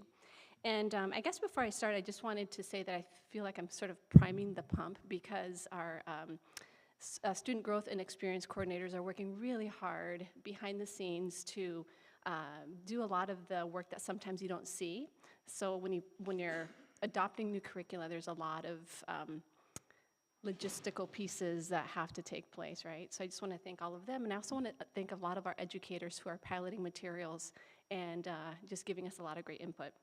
So tonight, I'll be talking with you about the world language adoption, and we are hoping to seek approval for these materials. And this is so exciting to see Arabic up there. We're hoping to seek approval for the Arabic curricula that we've adopted, and I wanted to thank Salam, because Salam was sitting right here about 5 minutes ago, and she's done such a wonderful job of piloting the Arabic materials, French, Spanish, Entre Culturas, and the German Portfolio Douche. Right? So I think you've seen this before, but we wanted to just give you some context in terms of the languages that we have in our district, and every time I see this, it just kind of, I have to pause and just be very thankful of the number of languages that are in our district. We have 59 languages of origin, and in the legend, you see the top 20, and I just wanted to read the top 6. So the top 6 languages in our district are English, Girl Scout cookies.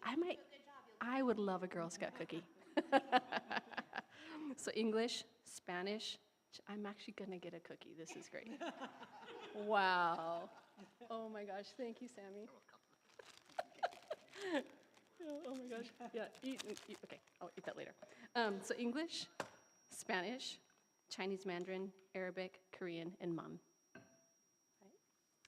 So in this process, again, this is just a quick little highlight of what we did. We actually did a lot, but we met with high school language teachers back in the fall, and we convened a committee, and we brought them all together, and when we brought them together, we talked about the last time they actually adopted any kind of world language curriculum was about a decade ago. So it's been a long time. So this is past overdue. And we asked them, when we brought them together, we asked them this question. We asked them, what are your hopes for students, staff, community, with this world language adoption? And this is a summary of what they said. They wanted for students, they want authentic experiences for students.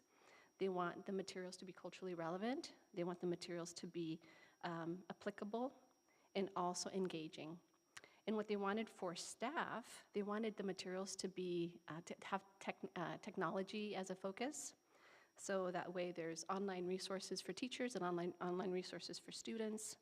That there's differentiation, because we have many levels of languages in our classrooms, so I wanted to make sure that there's differentiation available for them, and that it's rich culturally and has a lot of resources for students, and that it also includes language, like really great instructional practices when it comes to language learning.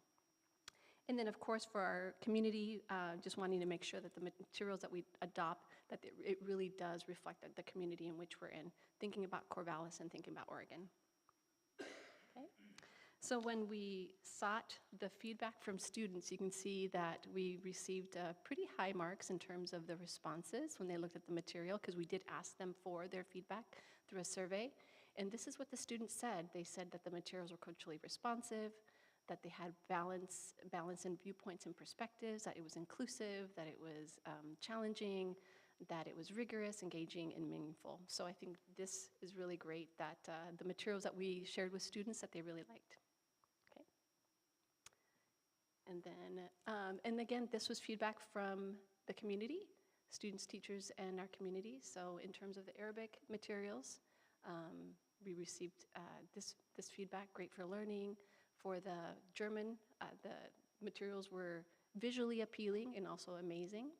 And then in terms of the materials in French, and I saw these in all the curricula that we are adopting or hoping to adopt, that there was a lot of grammar, vocabulary, general instructions were really appropriate, and that it was appropriate for high schoolers. And then lastly, Entre Culturas, the students and the teachers really liked the video blogs, and the video blogs allowed for students to hear Spanish throughout the world. So it's kind of cool. And then looking ahead, and this is the last slide. I said I'd be quick tonight. And this is kind of the most important and exciting part of our adoption, is that we have an opportunity going into the 2023-2024 school year that we will provide our teachers with ongoing professional development. So all of our publishers that we adopt will provide professional development for our teachers to really dig into the materials even further. The one thing about Arabic and Spanish is we want to continue to do the alignment from middle school and high school. And we, throughout this year, even had our middle school Spanish teachers meet with our high school Spanish teachers. So we want to make sure that they have time, plenty of time, to really think about the horizontal and vertical alignment of our Spanish curricula. And then learning walks, you've probably heard us talk a little bit about that, but it's one thing teaching the materials, it's another learning from one another. So we want to schedule learning walks throughout the year. And then lastly, you can never have enough time, but we want to give our teachers opportunity to plan together to be able to implement and learn from one another. So that's our plan for next year, and we are excited to be able to have new materials in our students and our teachers' hands. And so with that, that's the end of my presentation, and I wanted to see if you had any questions or comments. If you have more cookies, I'll take them. I might just take this with me.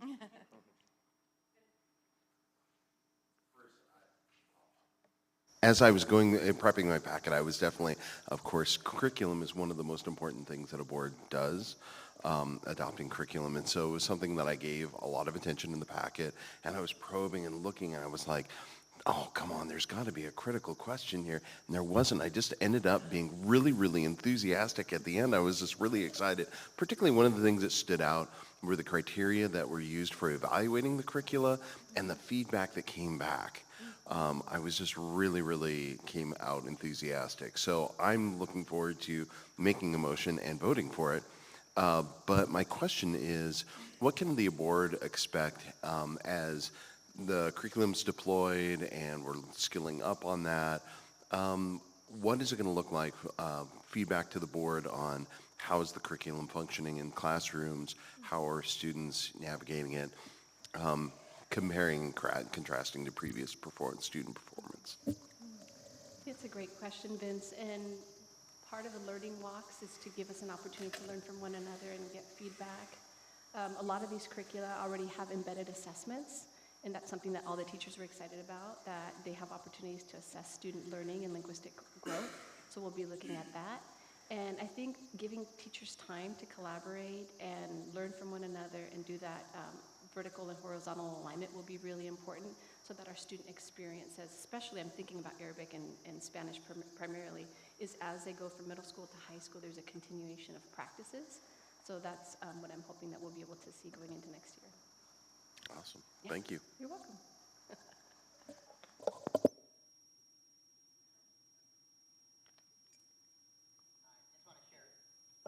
Just want to share the sentiments of support of the curriculum and voting for it.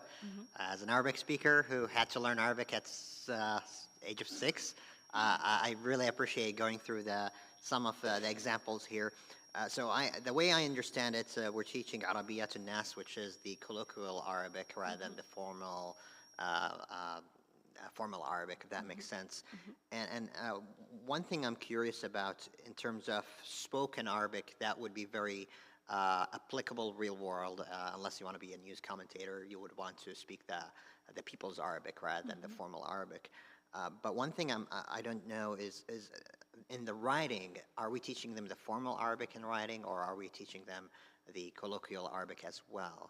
I believe it's the formal, Sammy. Formal, yeah. Okay, perfect, which I think is really good strategy, so I appreciate that. Yeah. Okay, thanks. Yeah. And someday we'd love to invite you to our Arabic club at the elementary level, so you can meet the students, or come to the middle or high school.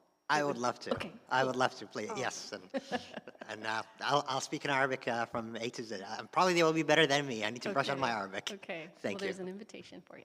Sounds good. And the answer is yes. I'll be there. So, Vince, I'm going to take a cue from you in terms of, you said, well, you know, in terms of looking at the critical question, I'm going to look at the critical question to ask.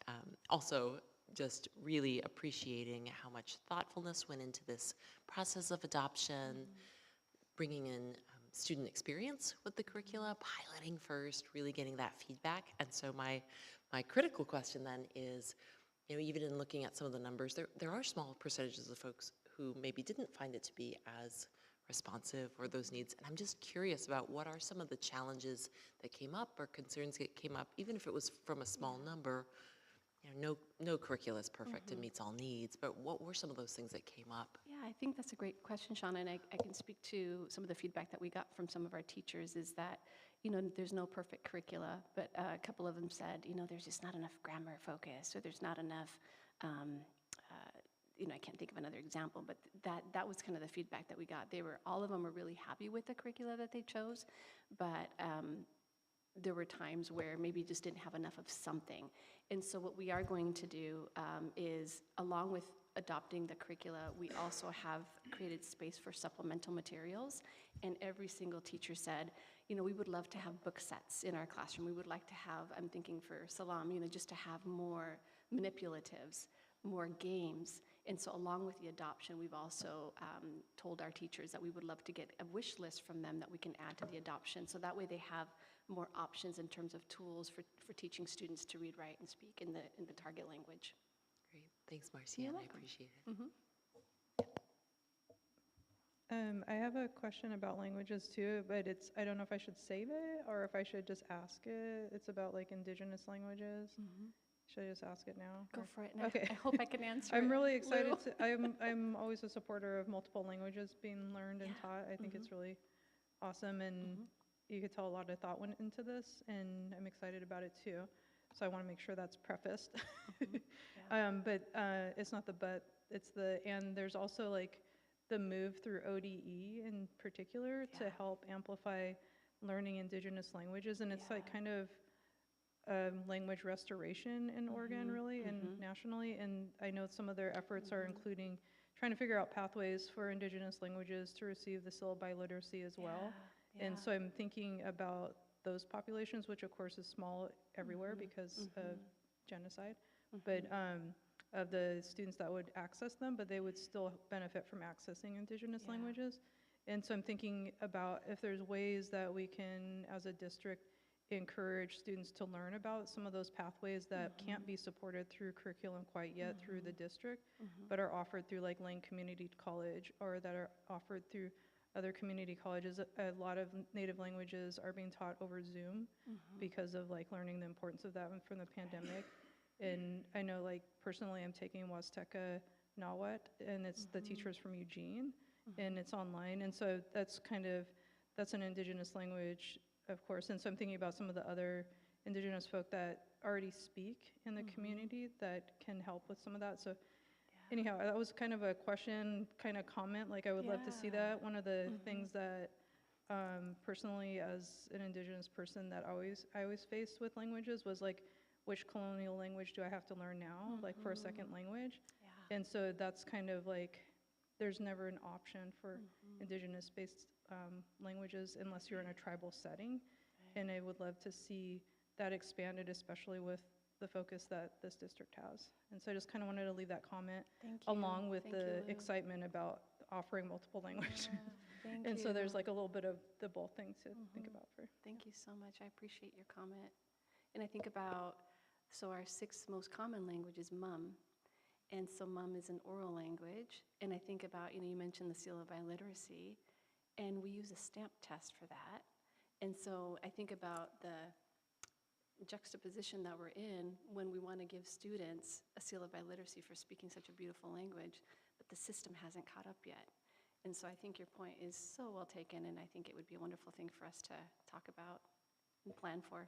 That'd be something to check in with the Indian Ed office at ODE, because they are looking at ways, because not all Indigenous languages are clearly not going to be in that system for that testing. But how does that testing happen? I know that's a higher ed model, but higher ed has the proctorings and stuff like that, and there's all kinds of, they already do it with native languages in Oregon because it counts for graduation stuff. And so I would suggest that would be a good partner, possibly, the Indian Ed office. And even if it's outside of Oregon tribal languages, that model can possibly be used for speakers of other languages. Right. Thank you, Lou. Yeah. Thank you so much.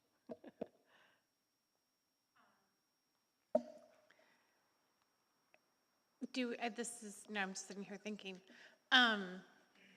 ASL, that's another language that's not a written language, that we may have students who are bilingual in American Sign Language, and so that, just as we think about including our students with disabilities and families who have members with disabilities in we talk about equity and diversity, include them too. Thank you. Thank you, Sarah. And I think I'm kind of looking over my shoulder, and I'd want to partner with Sean Bernard on that. Thank you, Sarah. Motion? I move to adopt Entre Culturas as the high school Spanish language curriculum, Portfolio Deutsch as the high school German language curriculum, Arabiyatul Nas as the high school Arabic language curriculum, and Chimens as the high school French language curriculum. I second the motion. It has been moved by Sammy and seconded by Vince and I don't have all the curriculum up in front of me. Do you have it? Thank you. Spinning around, that we adopt Entre Culturas. My children who are in the dual language program will make fun of me for that accent, as the high school Spanish language curriculum, Portfolio Deutsch as the high school German language curriculum, Arabiyat al-Nas as the high school Arabic language curriculum, and Chemin as the high school French language curriculum. Is there any further discussion? Director Al-Agjaba, how do you vote? Aye. Director Whitebear? Aye. Director Tomini? Aye. Director Adams? Aye. And I vote aye. We have new language curriculum. Thank you.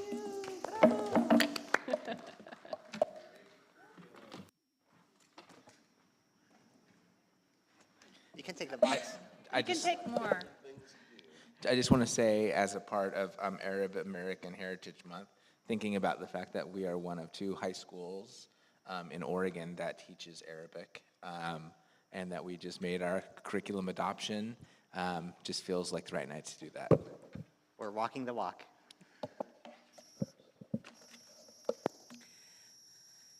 Okay, so now, a report on social studies, ethnic studies, and Holocaust curriculum update.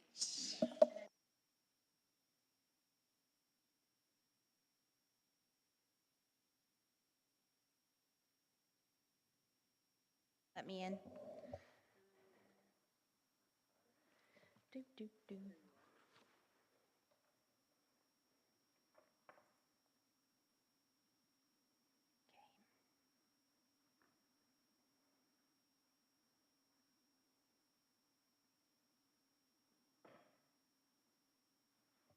Okay, I have a slideshow going. Whenever you're ready. Awesome. So first of all, thank you for having me do this, Ryan, because as Ryan knows, I am a recovering social studies teacher. I taught social studies for 14 years here in Corvallis and then also in Arizona when I first graduated from college. So this is all very exciting to me, and I enjoy still being a part of all of that process. So with that, what I want to talk to you tonight about is social studies curriculum, social studies standards actually, and the eventual adoption of new standards and implementation of new standards in 2026. And I want to talk about the road that we are taking to get there. The 3 legislative requirements that are going to create the social studies standards in 2026 are first, tribal history and shared history. Tribal history, shared history is actually a curriculum, and that you're going to see that these 3 requirements that came from the legislature are 3 different things. We have curriculum, we're going to have learning concepts, and then we're going to have standards. So the first is tribal history, shared history, which came to us in 2017.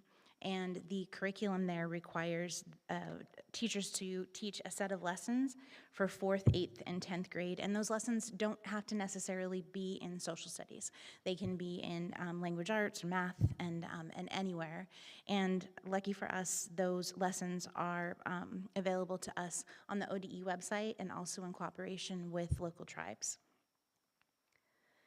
The second legislative requirement we're going to talk about tonight is Holocaust and other genocides, and this came to us in 2019 to start in the year I think it was 2020. And these are learning concepts. So the law identifies learning concepts related to the Holocaust and other genocide, and these learning concepts will be embedded into the 2026 standards. And then speaking of standards, the last is the ethnic studies standards. And those were adopted in 2021, and they must be implemented within the social science standards by 2026. And those are social studies, and those are K-12, and that, Holocaust as well. So when I was given this assignment, I decided to do a little bit of background, and then I also reached out to teachers because I think the question was, what's happening in our classrooms? And I don't know every single thing that's happening, so I decided to ask. I have 2 different data sets.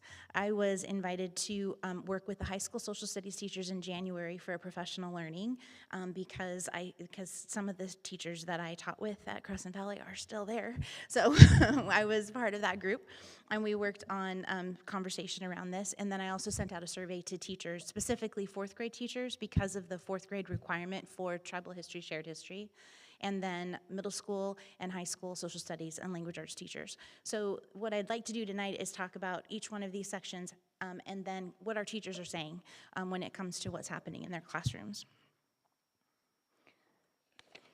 So I'm going to talk with first about tribal history, shared history. It's one of my favorite pictures, and I think one of the things that really is impactful about this picture is what the story of Catherine Jones Harrison has done for students at Catherine Jones Harrison Elementary and their study of Indigenous people. And it's part of who they are now, and I think that is definitely what the whole idea was behind tribal history, shared history, is understanding it to that depth and to that level, and it's definitely happening there. Let's talk about what's happening everywhere. First of all, again, just a little background. 2017, this was a House bill that was passed, and there were nine essential understandings that were identified by the 9 federally recognized tribes, and those are listed down there at the bottom for you. The essential understandings form the basis of content-based lesson plans, and that those target grades, as we said before, were 4th, 8th, and 10th grade. And these lessons are now going to be embedded into, or these standards are embedded into the new social studies standards. And I have them here, and I can link them when we do the board report, so that you can see where all of that's coming up for tribal history, shared history. When I surveyed teachers, what I heard from 4th grade teachers is that they are all teaching tribal history, shared history, and that they are especially enjoying the lessons and content that were given to them from the Confederated Tribes of the Grand Ronde. So we do have that connection with a local tribe. I'm trying not to do that. I'm so sorry. The one thing that we're going to hear some themes tonight with feedback from our teachers, and the first theme is that for all 3 of these requirements, Spanish is a problem in that materials are not always available in Spanish. Currently, I spoke to one teacher who teaches in DLI program. She emailed me just to give me some more information, but she's having to utilize our translators that Marcian supervises in order to translate all of these lessons so that she can provide them in Spanish in her class. So that is definitely a barrier. Our middle school teachers, our social studies teachers both responded that they both responded that they teach this in their classes because they're in 8th grade. There's others, teachers in 6th and 7th that are not necessarily doing that. and they're teaching using a book called An Indigenous People's History of the United States. That is available in Spanish, so that DLI teacher was very excited to be able to do that. Most of our language arts teachers responded yes to teaching tribal history, shared history, and most of those opportunities seem to be happening though in 11th grade. And this was something that our social studies teachers talked about too, that the grade levels don't necessarily match up with the work that they're doing or the content that they've already created. But the 11th grade language arts teachers talked about short stories and poems and novels that they were presenting. In particular, the Absolutely True Diary of a Part-Time Indian and Indian Horse. These books provide kind of the basis for conversations around Indigenous history. Some positive outcomes, I asked for the teachers that in the survey to give me some narrative on positive, so you've got one up there to read, and I'll also tell you that I also heard in the outcomes, I have students create their own personal history narratives using individual cultural and social backgrounds as a springboard for the writing, so this is something that these lessons are foundational for that. Students are genuinely concerned about the history, and it is the best unit when talking about white privilege and racism. And the last quote was, students tell me that they have a much better understanding of the rich culture, but also the challenges of living on a reservation, how non-natives commit cultural genocide through forced assimilation, and how appropriation of culture harms natives. They also come to see how generational poverty has impacted them. Challenges and barriers, this is going to be nearly the same in every one of our 3 requirements: time, materials, and Spanish language materials. So time is about a time in the day, time in the school year, time in units, and time to work together with other teachers to learn professionally about what they need to be doing and how to deliver the content well. I have one, the teachers shared a lot with me, and I'm reading their quotes because I want you to hear what's happening for them in the classroom, because it sometimes is creating a barrier for them. In particular, I have one quote from a teacher who said, I did have one parent who suggested the text that we use, An Indigenous People's History, is anti-Catholic. I've also had some parents talk or share concerns with administrators about how their kids are not learning the same way as they did. So this is going to be a running theme tonight too, is it's kind of strong to say fear, but it is that hesitation for many of our teachers to do this because they're worried about what they're going to face when it comes to parent pushback. The next requirement is about Holocaust and other genocides. And what you're seeing here in these explanations is, again, that there's content around Holocaust and other genocides, and there's also learning concepts. And there are 9 of them, and I'm not putting them on a slide, and I'm not going to read them to you, but we will talk about the top 4 that are being taught in our classrooms in just a moment. But also, again, these 9 learning concepts are all going to be packed into those social studies standards. They already are. You can already look them up and see them. When I asked teachers, which of these concepts are you teaching in your classroom, 96% of the teachers told me that they are absolutely enabling students to understand the ramifications of prejudice, racism, and stereotyping. So that is one of the learning concepts, and 96% of our teachers are saying that that learning is happening in their classroom. 92% of our teachers said stimulating students' reflection on the roles and responsibilities of citizens in a democratic society to combat misinformation, indifference, and discrimination through tools of resistance, such as protest, reform, and celebration. These are the types of concepts that are out there for Holocaust and other genocides work, and I think our teachers are finding multiple ways to teach these concepts, not just with Holocaust and genocide. In fact, that was something I did hear from a lot of the teachers. 88% of our teachers are developing students' respect for cultural diversity and helping students gain insight into the importance and protection of international human rights for all people. And then at 80%, preparing students to confront the immorality of the Holocaust and genocide and other acts of mass violence. As far as how it's being taught in the classroom, grade 4 teacher said that it's very clear in one of the, there's an overlap between teaching tribal history, shared history in 4th grade and creating those foundational understandings of Holocaust and other genocides. So that's where they see it happen. They're not teaching the Holocaust, but they're teaching about tribal history, shared history, and it's laying the foundation for that. Our middle school teachers teach units on the Holocaust, as well as in language arts read the book Mouse. And in high school, our language arts teachers read Night and the Book Thief, and also do a lot of work on Japanese internment. And in social studies in high school, it's a topic in global history and U.S. history, or global studies in U.S. history. Challenges and barriers to ensuring that this is happening in the classroom. Here's, again, time, materials, and professional learning opportunities, especially with this one, seemed difficult for some of our teachers. They wanted more time and more resources. And then you can read that one, and hopefully at the same time you can listen to some another quote from one of our teachers. "I only have a very short amount of time to teach this, and it is not a subject that can be fully explored in a short amount of time. I try to give students an understanding of what happened and try to ground it in the human experience as much as possible. It is also difficult to teach a subject like genocide to 7th and 8th graders while still remaining within what is considered acceptable to show students of that age." This is another subject area where they talked about parents challenging the curriculum. So the last one of the requirements is standards, and these are the ethnic studies standards, and we're going to take a look at those standards, and then again, they're being embedded into the new social science standards that will need to be in place by 2026. The ethnic studies standards specifically require social science standards to include ethnic studies. Examining history, politics, economics, and geography through the lens of ethnic studies encourages the inclusion of multiple perspectives and experiences. Many of our literature teachers already use ethnic studies curriculum and text for their classrooms.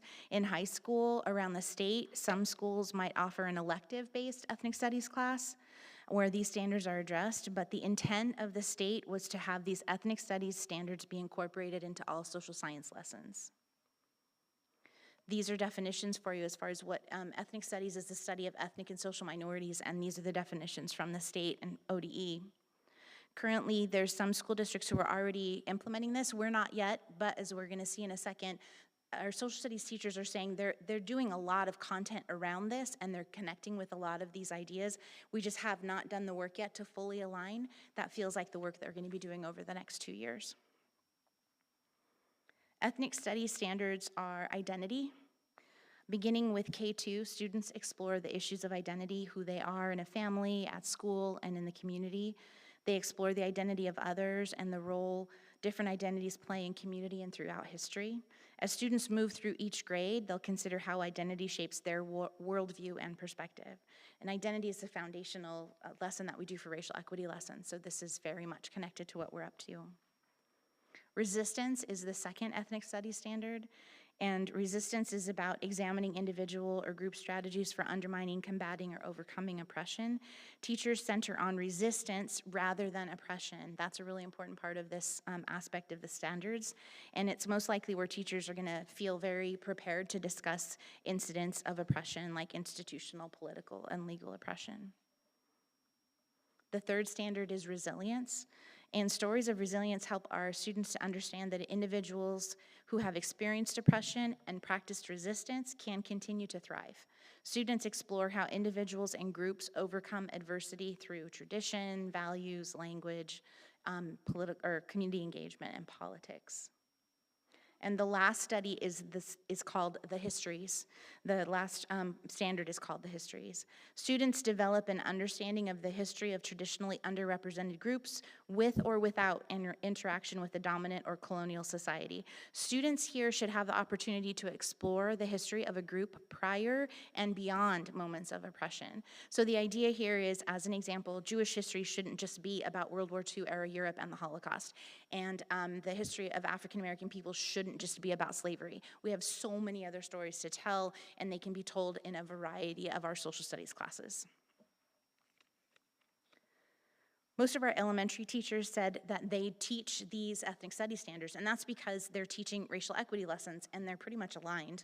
So they felt very connected to that. 2/3 of our social studies teachers in middle school, they mentioned particular content, and they also mentioned equity lessons. None of the language arts teachers answered yes to this, and I don't know if that's just based on, I only had like 4 teachers respond from language arts, so I don't know if it was just that particular group, but that would be something I would want to look into a little bit more. And at high school, language arts teachers talked about particular novels or units and discussions that arise from this content, especially about resistance and resilience. And then our social studies teachers also talked about the fact that they have aligned to these standards for multiple sections of content and lessons. They just don't have specific courses directly outlined or aligned as they're supposed to be to the standards by 2026. We do offer one ethnic studies course at College Hill, and I've gone in and observed that class. It's very cool. I had a long conversation with one of the principals in the district who I respect. We were talking about ethnic studies as a course or as embedded in social studies. And she and I went back and forth and finally landed on it needs to be in both places, because everybody should have that experience and that opportunity to see that in their social studies class. And there is a place to find who you are and what and where you really connect in an ethnic studies class as well. So I think that would be the dream, is to have both. The question I asked teachers here is, how comfortable do you feel teaching new and sometimes difficult histories? And number 1 is I have high levels of discomfort, and number 4 was I could teach them tomorrow without any discomfort. So I feel a lot of like, we're ready, we can do this, we have the content, we have the books, we're ready to go. I feel really good about that, and it just feels like we need to kind of give the push. How it all comes together in 2026. So everything that we just talked about, those 3 requirements are all going to be, like I said, baked into those social studies standards. The social studies standards will be organized by domains: civics, geography, economics, financial literacy, historical knowledge, which is that content, and historical thinking, and social science analysis. So if you look up the new social science standards, you'll see a lot of those ethnic studies standards built in, and I'm really having kids think about the topics that they're studying. Then the last question, and if you could just give me a second to this, I know I'm getting close to the end of time, but the last question I asked was, do you have anything to add that you would like the school board to know regarding these 3 areas of study? So if you would permit me to read some quotes, I'd like to do that. We need DO and school board support when it comes to parent pushback. This always weighs on me as I plan and conduct these units. The concern from parents emailing or asking to meet to discuss what I'm teaching, it happens, and it would be nice not to have to worry about this at all. Instead, it would be nice to be able to include a blurb in a syllabus discussing state standards and requirements, and that concerns can be shared with an administrator or the district office. So they want someone to back them up.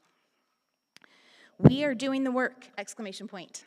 Teachers just need to know that they will always be supported when they're doing this kind of work. Teaching more than just the dominant white male perspective of history is incredibly important and something that our country desperately needs right now. And for counter perspective, it sounds a bit like we're being asked to teach not history or government, but rather a particular political viewpoint. I am very uncomfortable advocating a political perspective in my classes. I see my job as helping students to think clearly, not as telling them what to think. It is important that we teach about these things and not try to hide them from our history, because they could help our future generations in having a more prosperous and collective world. It is also very hard to find these books or materials in Spanish. A lot of these books don't have translations besides the original in English. I am comfortable with the content and my students are ready. I would like support in educating families. The burden of defending one's teaching prevents some teachers from engaging in this content. And the last one, teachers have been integrating these valuable standards in many ways in many courses for a very long time already. The board should also know that adding more always means something else must be reduced in importance, which is very difficult. And that's what I have for you. I hope that's what you wanted.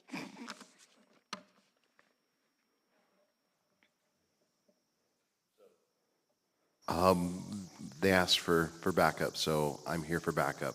And I think this needs to come from me because I'm the white male, and I'm not going to be on this board in 2026. So I'm going to say my piece now. That parents are feeling uncomfortable with this content, I see that as a good sign.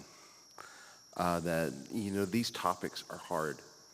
I remember when I first really learned about genocide, it wasn't until I got into college before I really came to terms with what genocide really was. And that was in Yugoslavia.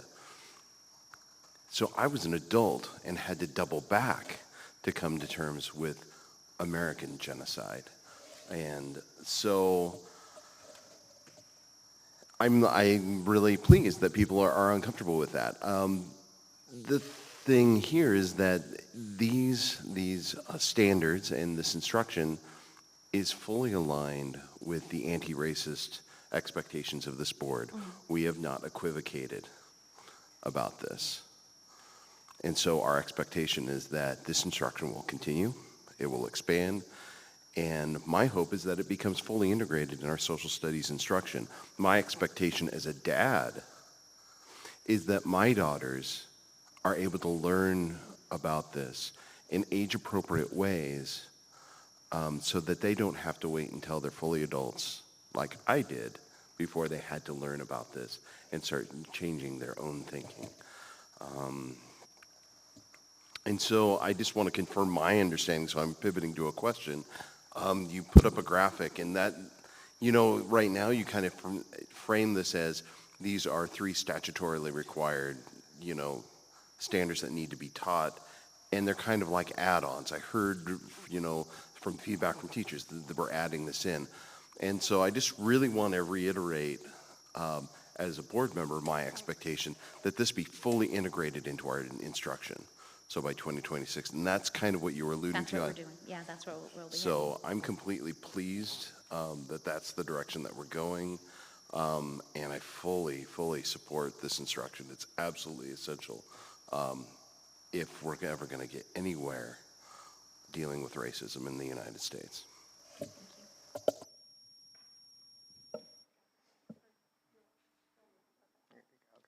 Okay,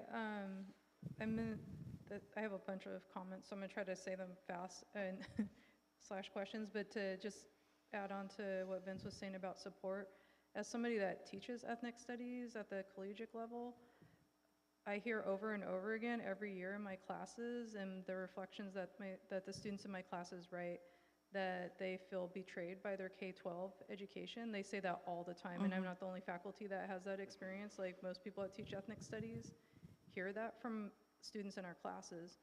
And I don't want Corvallis students to be the students saying that. And I can't wait till the day comes where I don't see that in my classes. Yeah. But every time, there's at least a few people that say that they're just blown away by what they're learning, and they're just like, they literally will write that, I feel betrayed by my education in high school or in middle school. And I think that that should say enough for people to understand the importance of it, because they're thankful to learn it on their own, paying for it on their own in college. And it shouldn't be, like Vince said, the first time that they've heard about this. And so I just wanted to add that in, because I think that's important for folk that don't understand the importance of it to hear.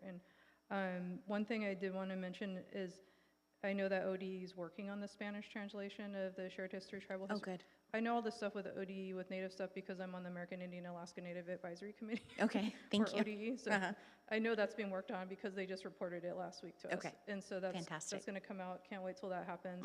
They did an update on it. I even know the person for you to connect to if you. Okay, perfect. Thank you.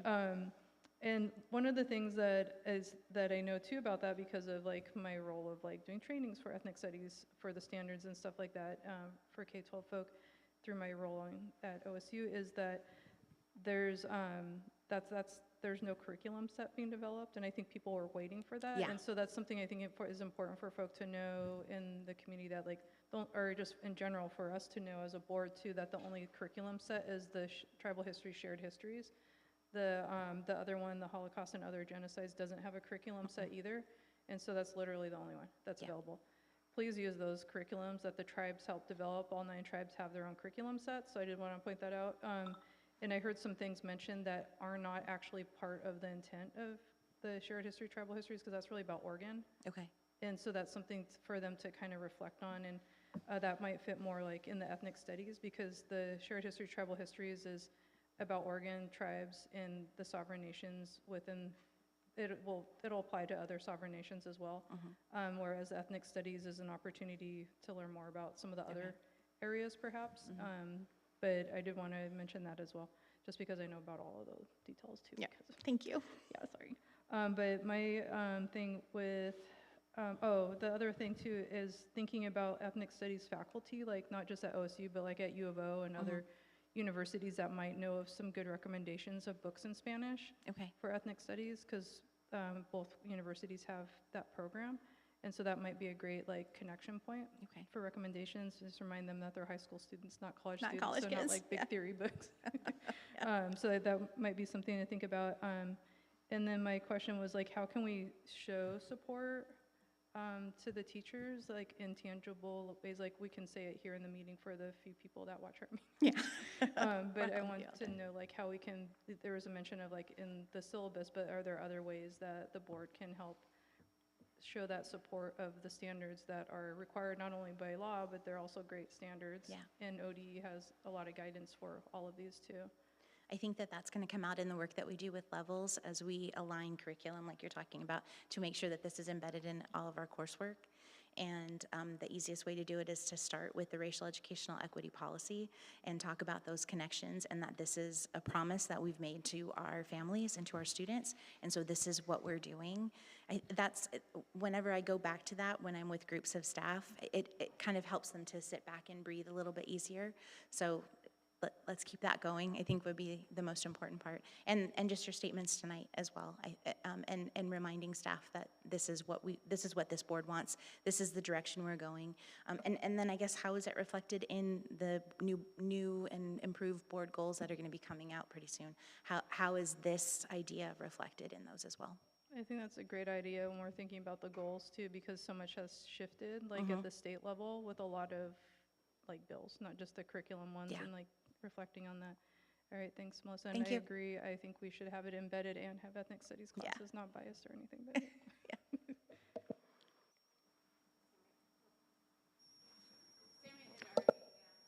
I want to just center myself again on the quotes asking for support. Could you read us again, if that's okay? There were many. Which one do you want? The one that's asked us to support them and that we have their back on the curriculum. Huh? There are two of them. I just want to highlight that and emphasize it. So I want to comment. Well, the first one said teachers just need to know that they will always be supported when they're doing this kind of work. There was that one. I would like support in educating families. The burden of defending one's teaching prevents some teachers from engaging in this content. And yeah. Thank you. And I want to comment to that, just really leading on Vince's and Lahui's, and I'm sure every board member and our staff, we got your back. We want to tell them we got your back, and we have those conversations with community members where they ask, I want to see the lesson plan, and I want to see what my kid will see by the slide. And we want to say we're adaptive. We have a system in the state where they set the standards, a vision, and for us, just like we did earlier, we approve a curriculum, but the lessons plans are in the hands of the teachers whose boots are on the ground, and that's where the rubber meets the road. And we actually celebrate and understand that they look into where the kids are at a certain time, or what each individual kid is at, and we want them to know that we got their back, and we're going to share that system that we have that is intentional, making sure that the teachers are helping the kids be better than who we are right now, and don't feel betrayed by the curriculum that has betrayed us.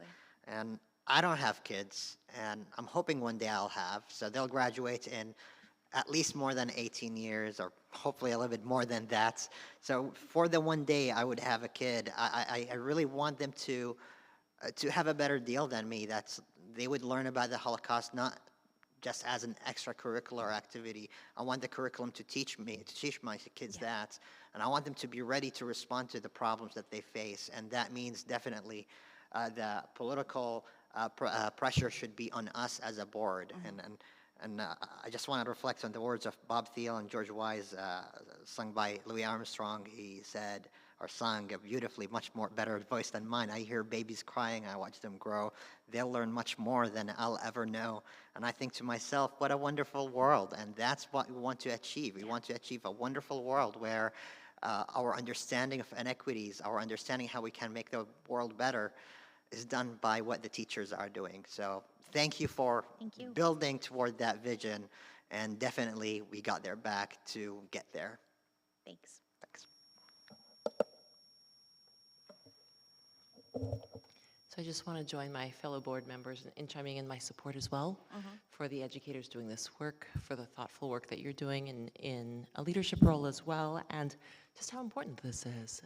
You know, we do, Sammy, as you said with your words, we've got your back, because this is so critically important. And you know, it's hard to hear, and something that we recognize and see in one of the educator comments that you shared around this being, the worry of this being a political issue.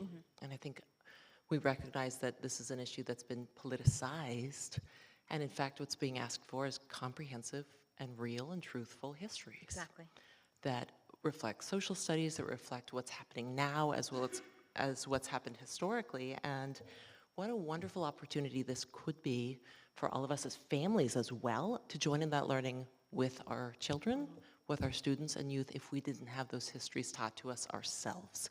Going back to Lou's comments of feeling, you know, potentially betrayed, for adults who, you know, I'm continually learning things from my middle schooler, things that I didn't learn, or maybe that we didn't know or understand or weren't teaching yet at that stage, or teaching in certain environments. And so what a great opportunity for families to also lean in with their students and say, yes, I would like to learn more too.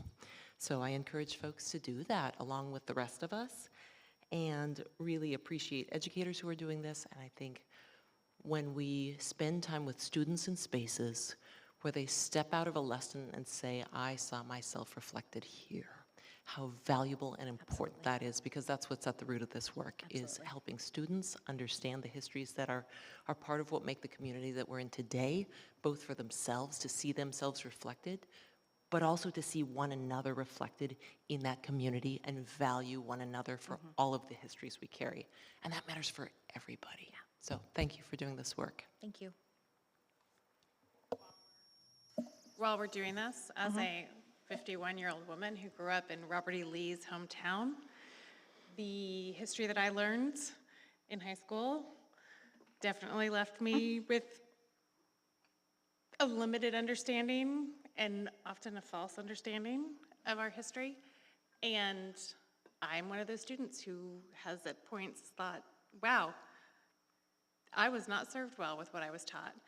And my understanding of how the world works, and my understanding of my role in the world, and has been impacted by that.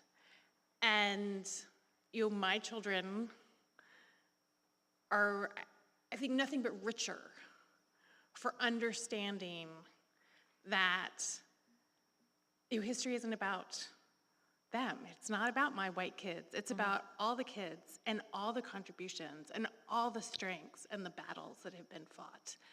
And rather than taking that somehow as an attack on us as our little white family, to learn to look at it as this like amazing celebration of the strength of the people that this country is made up of and the world is made up of. And that it's not limiting us, it's expanding our understanding and appreciation of the world.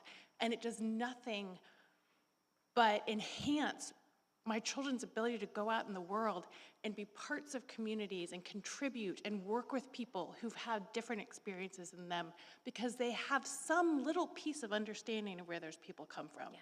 And so I am absolutely supportive of this work. And if it means there needs to be a statement in the syllabus that the school board has a policy on racial equity in education, and that if they have a problem with that, they can come to the school board, I'm all for that too. So, thank you. There we are. I think that's a great point, because that would be something that they could bring, like the parents could, is the policy piece that backs it. So that's absolutely. a great point, Sarah. I was going to mention one more thing. There's a lot of mentions of Grand Ronde as the local tribe. There's 2 local tribes, so I Right. want to make sure that, Yeah. that teachers remember Siletz too, Right. especially because there's Kalapuya people that are part of the Siletz tribe as well. Okay. And they both have their curriculum sets on their web pages. Awesome, Yeah, thank so you. it'll just give a fuller story. Got it, thanks. I think everybody said all the other comments of support that I was going to add. So I'll only add that if social studies teachers want to come to the board and share their experience teaching this content and want to feel our support firsthand, I'm sure that they're more than welcome. Okay. I will extend that invitation. All right, thank you.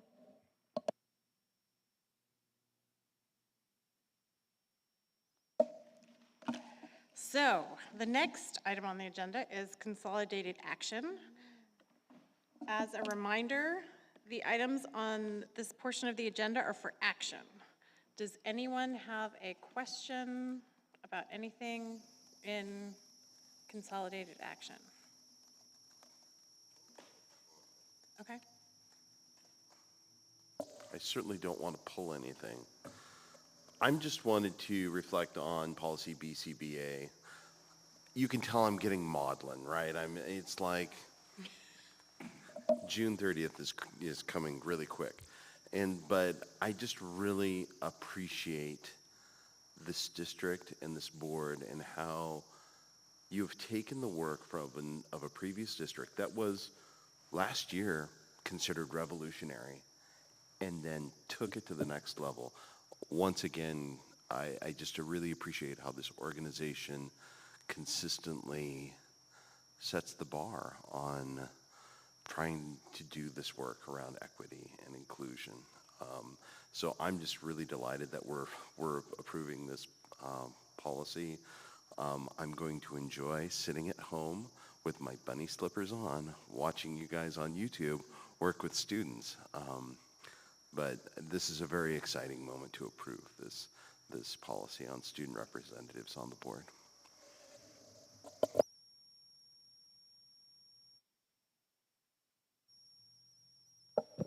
I move to approve consolidated action as presented.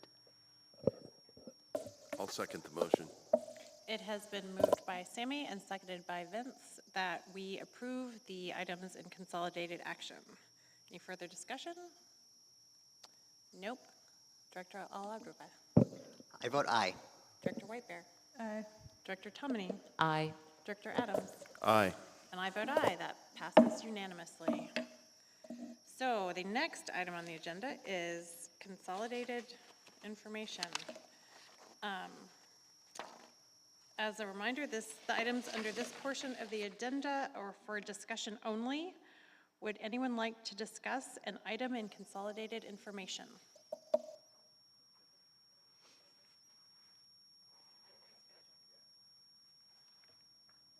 I wanted to ask a question about the meeting schedule. Should I just ask it? Yeah. Okay. I was like, are we pulling more stuff, or that's the only thing? Okay. I'm wondering if we've looked into other community meetings. I think I've mentioned this before, how our meeting overlaps with community meetings and may explain some lack of participation from certain segments of the community as well.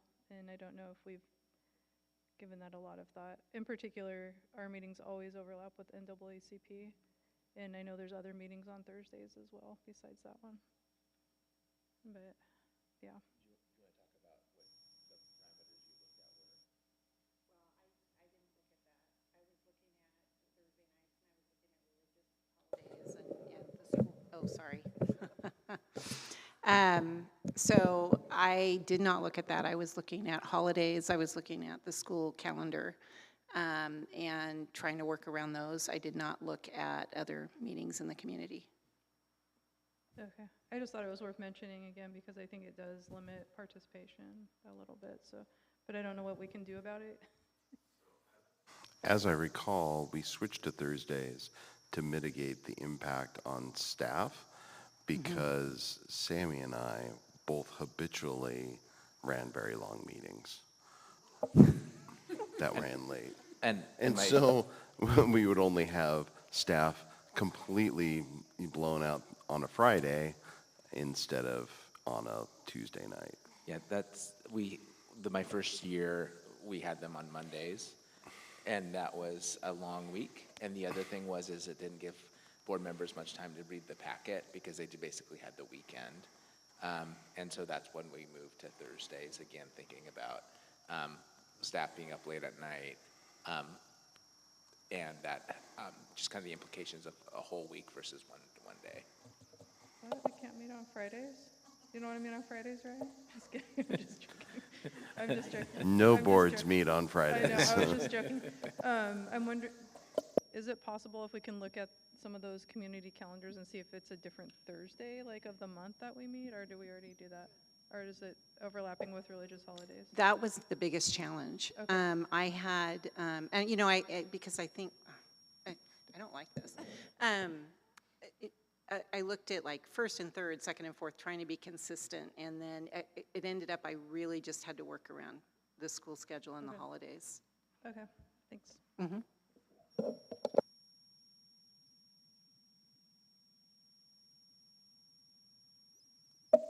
Any other comments on consolidated information? Okay, so moving on to board member comments. Any comments? Vince?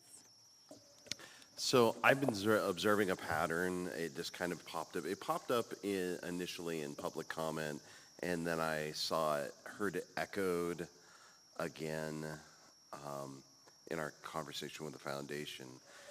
And it's something that we live with all the time, but our sense of urgency about the work that we're doing.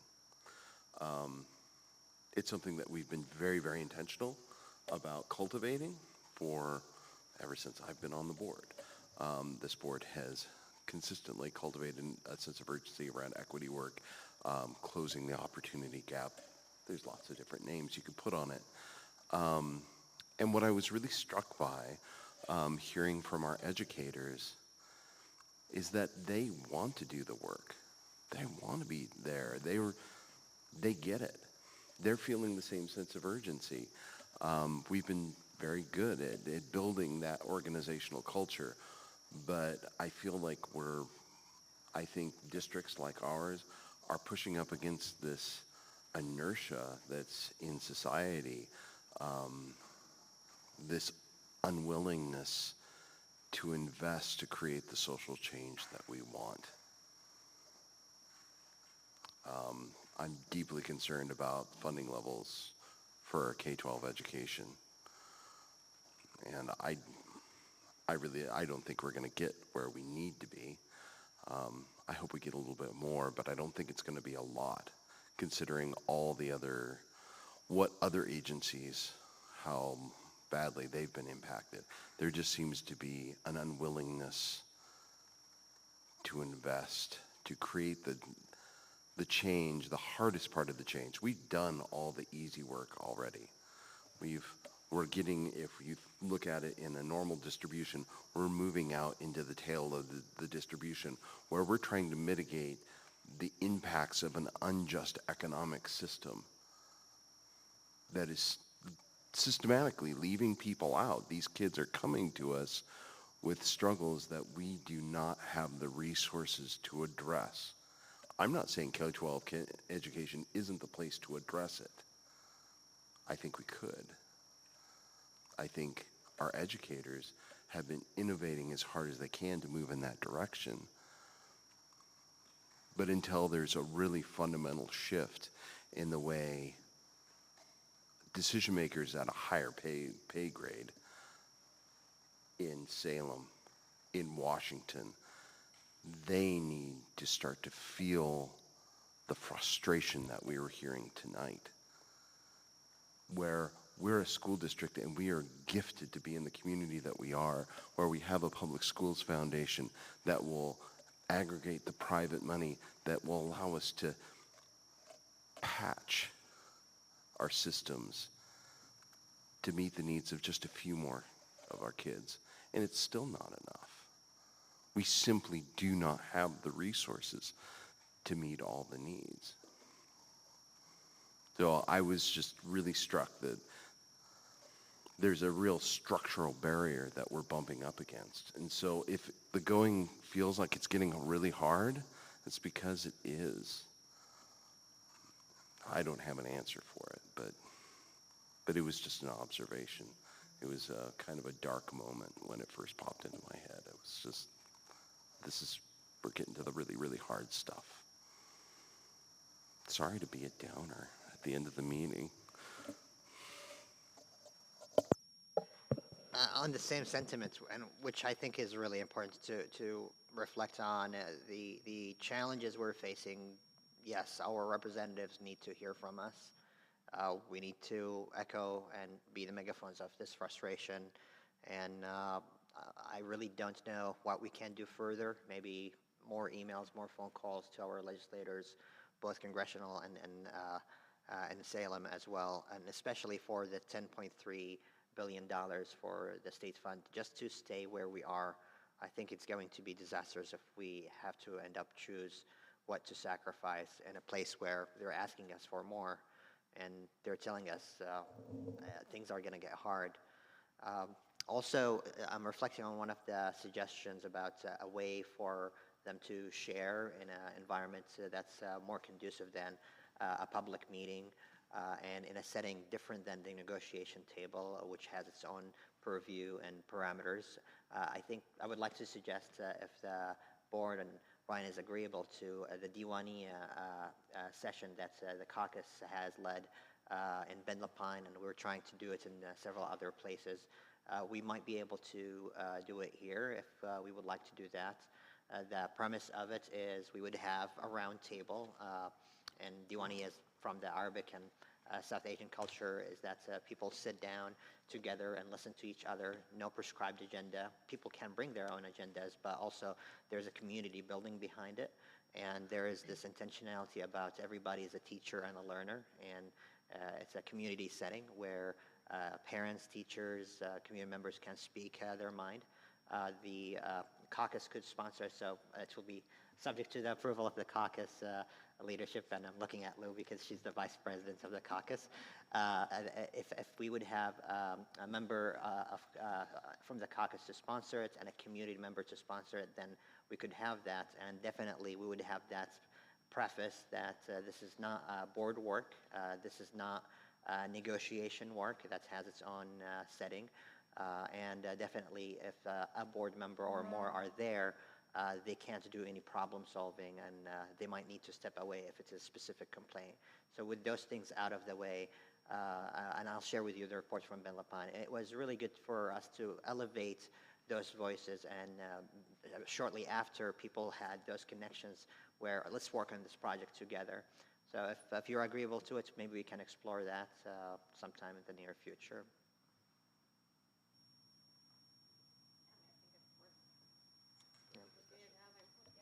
So if anybody is interested in the caucus, you can reach out to me or any of the other caucus leadership.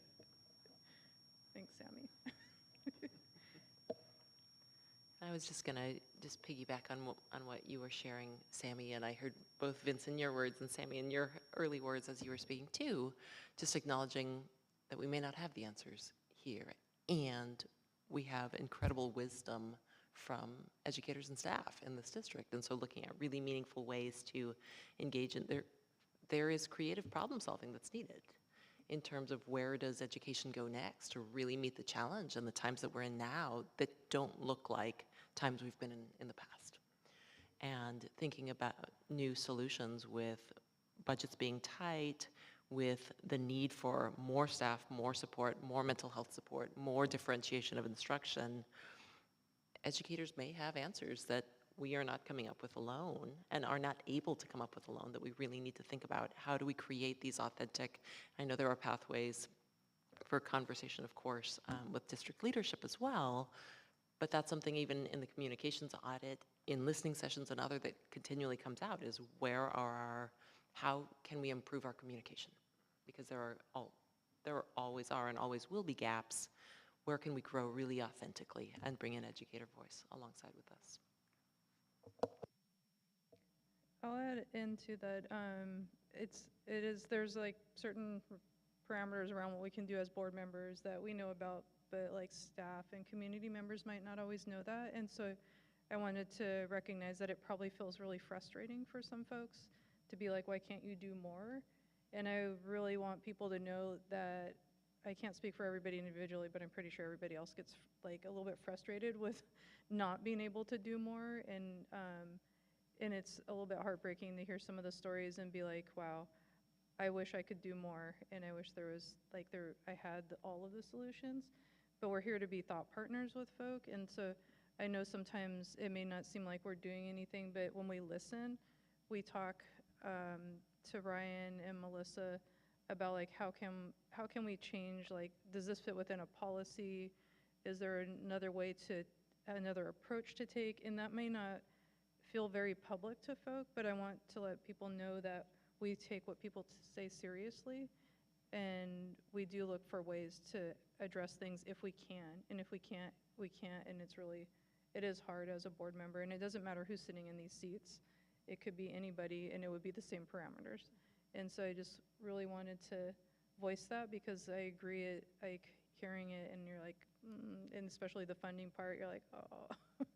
And so, yeah, I just felt that was important to mention this evening along with everybody, so thanks.